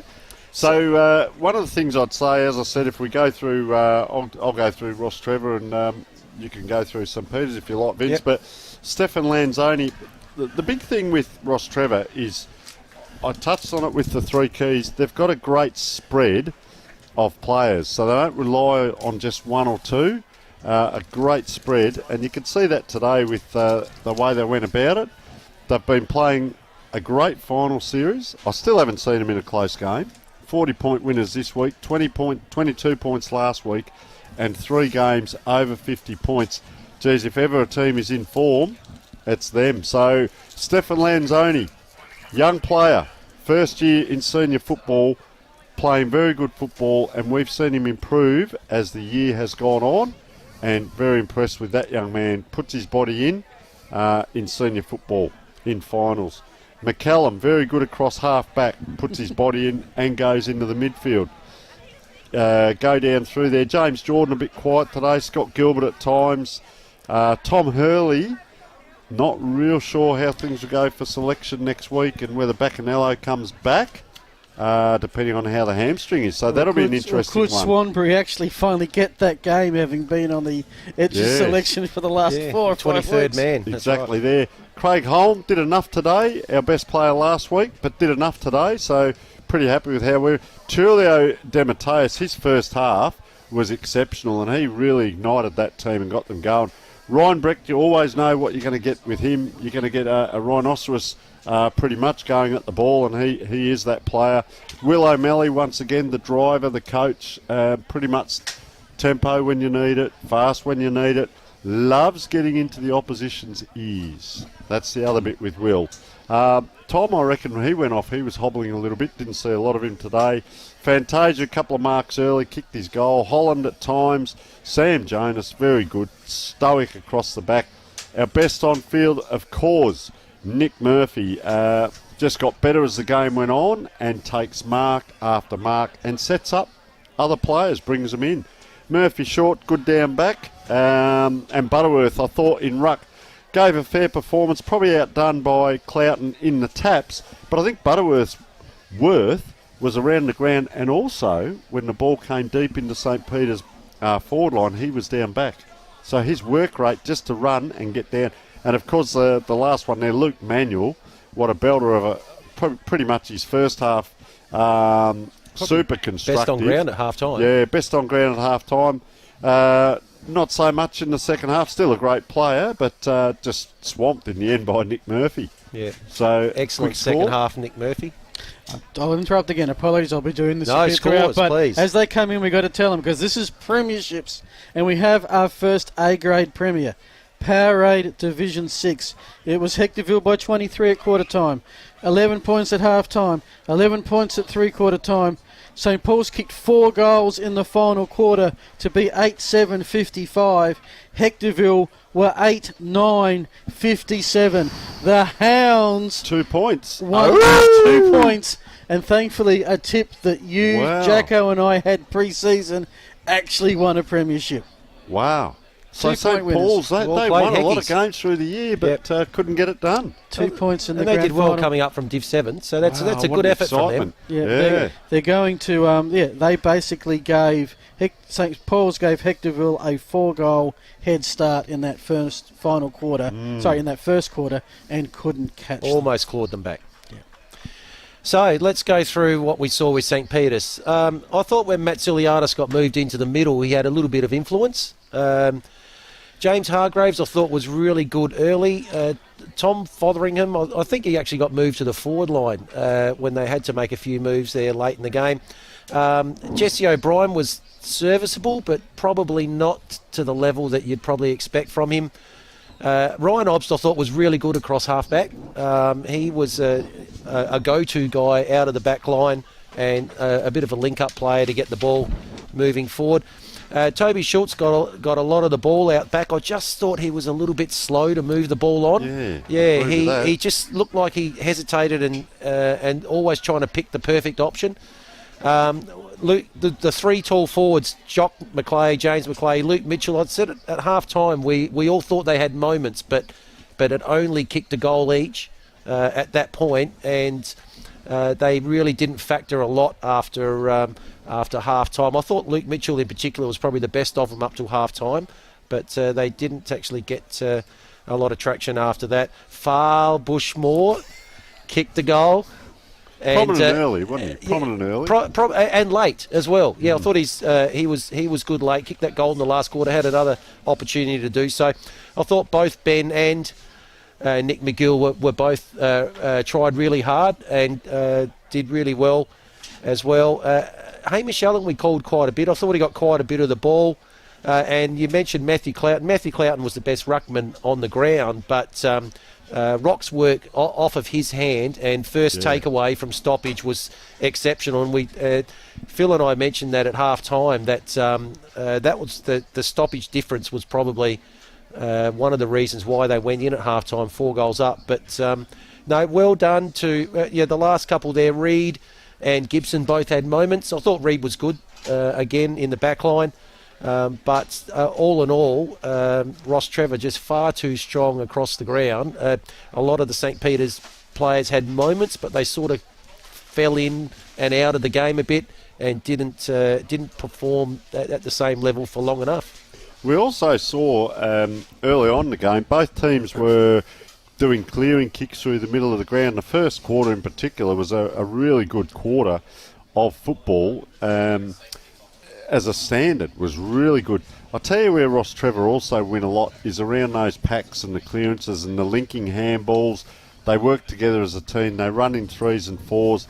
I think they're going to go. They're going to have a better game than I thought. Perhaps next week it's going to be a lot closer than what we think and it is. Let's not forget they're seasoned too. They haven't missed the finals in Div 1 since 2012, and even then they finished 6th. This is now their 3rd grand final in the last 4 years. So a lot of this group is seasoned, hardened finals performers, and they just know what it takes to get the job done.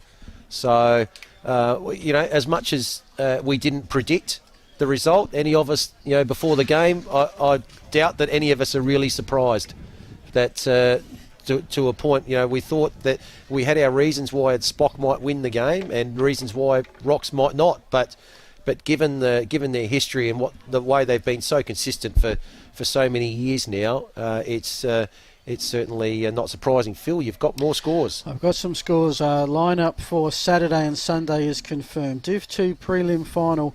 Sacred Heart Old Collegians 15-19-109.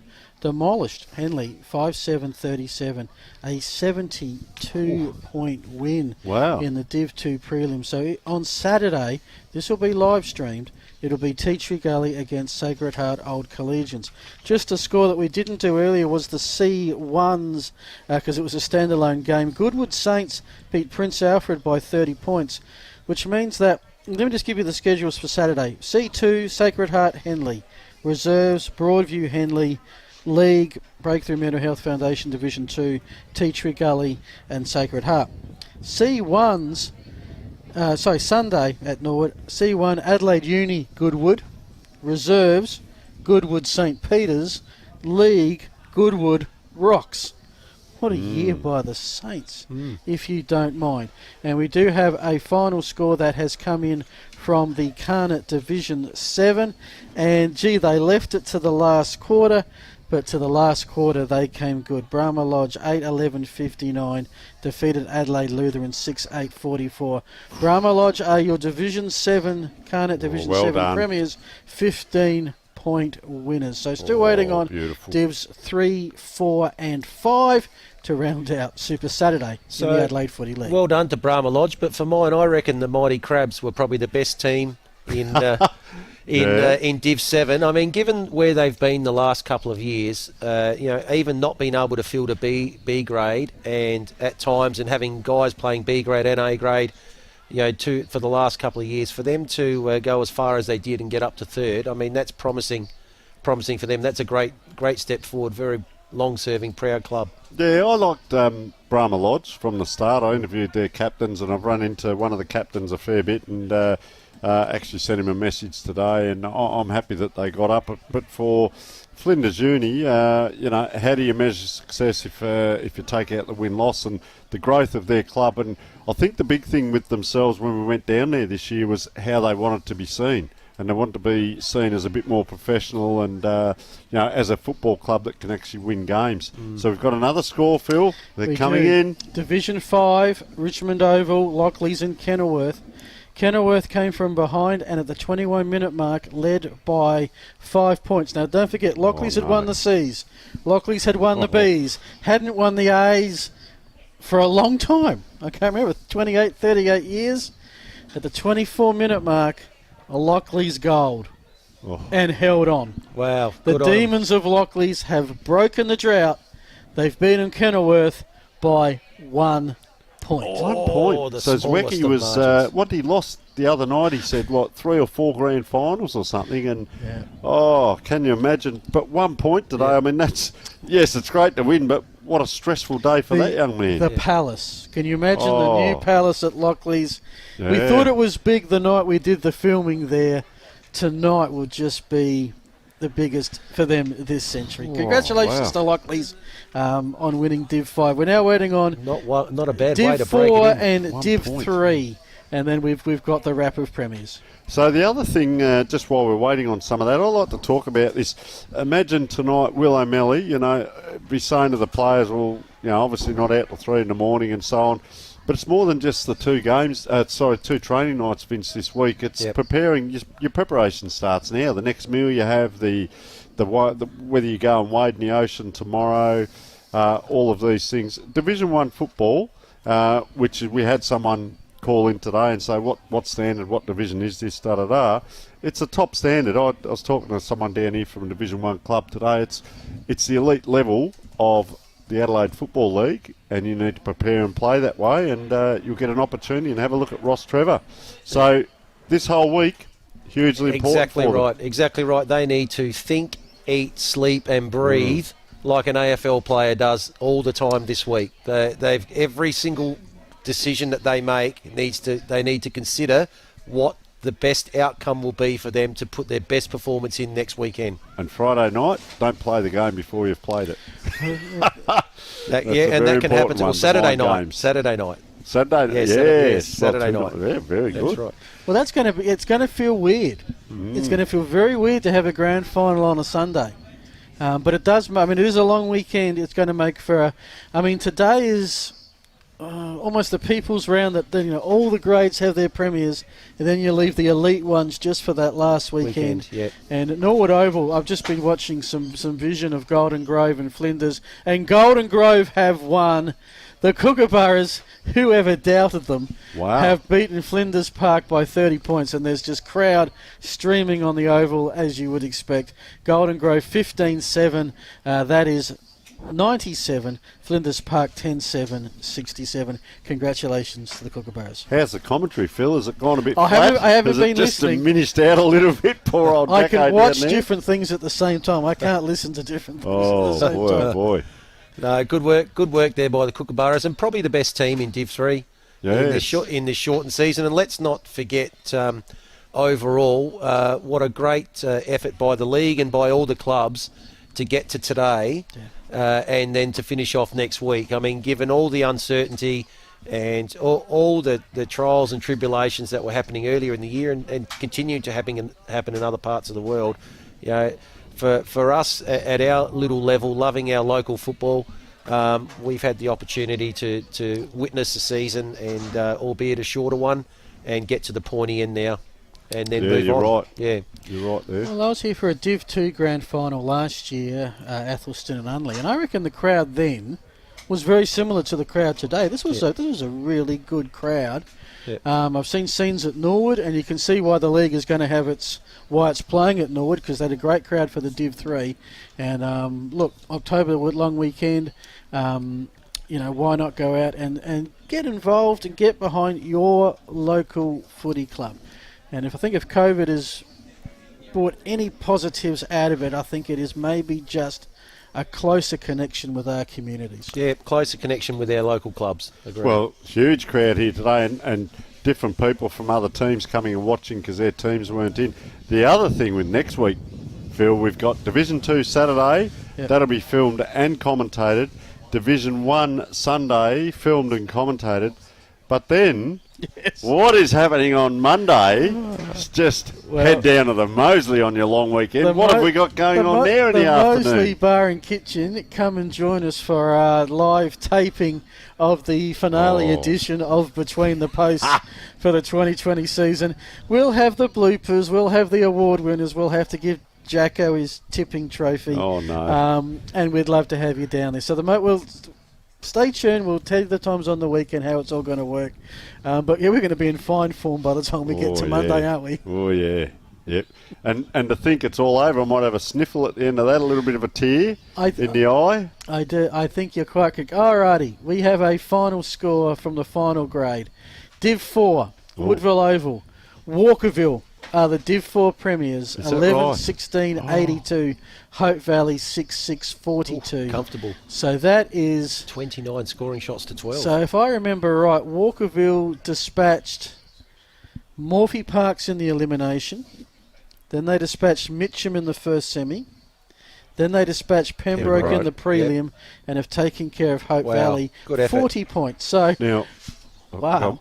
So, Phil, what did I say? Remember the other night on the show I said sometimes teams get in. For Hope Valley, their bogey team would have been Pembroke. Oh, wow, we've got to play them. Pembroke go out, you take the foot off the pedal a little bit. Walkerville, nothing to lose. They've come through, playing coach. What a step up for them, and they've won the grand final. Yep. Wow. From an elimination final. Oh, and now Rocks have the that's opportunity to do that next week. Yes. Yeah, well, that's exactly right. And you wouldn't back against them. And we've got a team in Rocks that has won, and look, apologies for the mental calculations, but I think they've won 6 in a row after being 3 and 3 at one point. And they had, they've been in an elimination final for the last 4 weeks, because that final round game against Brighton was an elimination final. And then you've correct. got Goody Saints 6 in a row who've won 8 in a row. And you don't often get a grand final with teams that much in form meeting. Yep. So maybe it is. Maybe it is the best 2 teams in form teams at least. And in form, in form Brighton teams, sort of dropped away. As we mentioned, there was there was that one game St. Peter's had, but so little between those 4 sides. And 27 scoring shots to 17, and wow, that's, as I said, St. Peter's actually picked this ground last week. They only just got pipped by Goodwood, and yet look today at Rostrevor. You can't pick form, can you? No. Boy. You can try. We do want to mention during the week. So what's going to happen now is that we've got between the post during the week for all your wraps of what's happened and your biggest grand final preview we've ever done. It's only our first season. Tune into that. Also, thanks to our sponsors, catch.com.au, screaming good deals. If you're buying anything through catch.com.au, use this code BPSCG1. Part sale proceeds will go to the Adelaide Footy League and help support your local footy club. Catch.com.au, use the code BPSCG1. And we'll be mentioning that through the upcoming week. Our other sponsors, should mention them as well. Dartfish, all the stats do a great job. Lens Surgery for the pre-game show. Business Plaza, the half-time show. Interchanger with our huddle reports and our team selections. The Moseley Bar and Kitchen, who have really upped the ante with the best on ground. With the voucher, and we thank them for what we are going to receive for our finale showdown. That sounds a bit in advance. there. And Elders are with the weather app, and thankfully pretty good weather today. So they are our sponsors. Just walking past us there, big Michael Code with the nose done. You reckon that's probably not feeling as sore right now, Phil? Well, he's trying to work out how he's going to be back in the lineup. He's got 8 days to get himself right and play potentially. Yeah, and is he piggybacking Bacanello out the gate? Well, that's right. I mean, this is the beauty of Rostrevor, and I think if you had to sum up Rostrevor, it is their evenness as a team. 9 individual goal scorers, and I think most of the finals they've had 9, 10 to 11. Good spread. They lose a guy like Code, they cover. They lose Bacanello, they cover. Yep. And so Will O'Malley's going to have some decisions to make during the week, as will the doctors treating Code and Bacanello. Did you have anything further to add as we head into the wrap-up stage? What'd you have to talk about? Did you have any stats? Just looking, the final stats are here. We've got inside 50s, still finished pretty even, 46 to 44 in favour of Rocks. Turnovers, 48 to 39 in favour of St. Peter's. Doesn't surprising they didn't turn the ball over a bit more. The hit-outs, as we've mentioned, Cloughton the best ruckman on the day. That's a high, considering how open and the game was. There's a lot of tackles there. 51 to 61. That's quite high. Pressure by Rostrevor, wasn't it? Yeah, by both teams. Third quarter, Spock came back a bit, 15-11. Spock did hold on pretty well against the Breeze in that third quarter, but then it was just a bridge too far for them. Centre clearances actually ended up pretty even. Overall, the clearances, Rocks just read the ball off of off of Cloughton's hands, and free kicks 27-22 in favour of Spock. Again, you wouldn't have thought, if you look at the scoreboard, a lot of those stats, apart from the hit-outs, are pretty even, but it doesn't show that way on the scoreboard, which is the most important stat. Just want to pay tribute to our viewers. Fergus Ferguson, being a Goody supporter, happy Rostrevor won. Be careful what you ask for Fergus. But point of the day actually comes from Ashley Marshall. He mentions that with Rocks winning, only 2 division sides have won a final this year. Goodwood and Rocks. Of the 5 teams that made a final, only 2 have won one. That's interesting. Yep. He better come in here. Yeah, mate. I'm gone. Good. Come and join us. Good one. Next week. Jeez. And of course, that's because Princess and Saints went out in straight sets, along with Brighton in elimination. I'll tell you what, very quickly, have a look out at the ground now. What a beautiful sight. We could have another game on here. Fair income, folks. At the moment out there, beautiful sunshine, a little bit of a breeze. Actually, not much at all, to be honest. We could have got another 2 quarters in if get the players out. And ground in perfect. Well, we had extra time last week, didn't we? Yeah, that's in the true. under 18 game. And we played a sample game under these lights. Not that I'd recommend doing that too often, but no. So you could have probably done it quite easily tonight. Yeah, fair enough too. I reckon, gentlemen, that's a wrap. It's been a big afternoon. Tony Neal, thank you so much for your contribution as always. Thank you very much, gentlemen. Want to thank our behind-the-scenes team, Lockie with the stats, Liam, Brody, who's over at Norwood, one gentleman whose name I forget, who's filling in. Dylan, thank you, Dylan. And, of course, John back in Melbourne making this all possible, plus, of course, the support Adelaide Footy League. And, above all, our standing guy calling footy, boundary riding, interviewing Vince. Thank you. Mate, welcome to the A-grade. Thank you. Had a great time, and I will be down on the boundary permanently on Saturday and Sunday next week, so looking forward to meeting up and catching up with Jacko too. Hopefully he's recovered from Flinders Park. They had a bit of a dark day today, Flinders Park. Prepare, Vince. Yeah. That's all we say. Prepare. Yeah, that's right. All righty, this is Phil Hurden on behalf of the Sports Interactive and Filming Footy team saying most of all, thanks for you for tuning in. You are why we do this. Congratulations to Rostrevor. Final score, Rostrevor 13-14-92, St. Peter's 17-52. Rocks and Goodwood in the Div 1 Grand Final next week. Good night from Theberton Oval.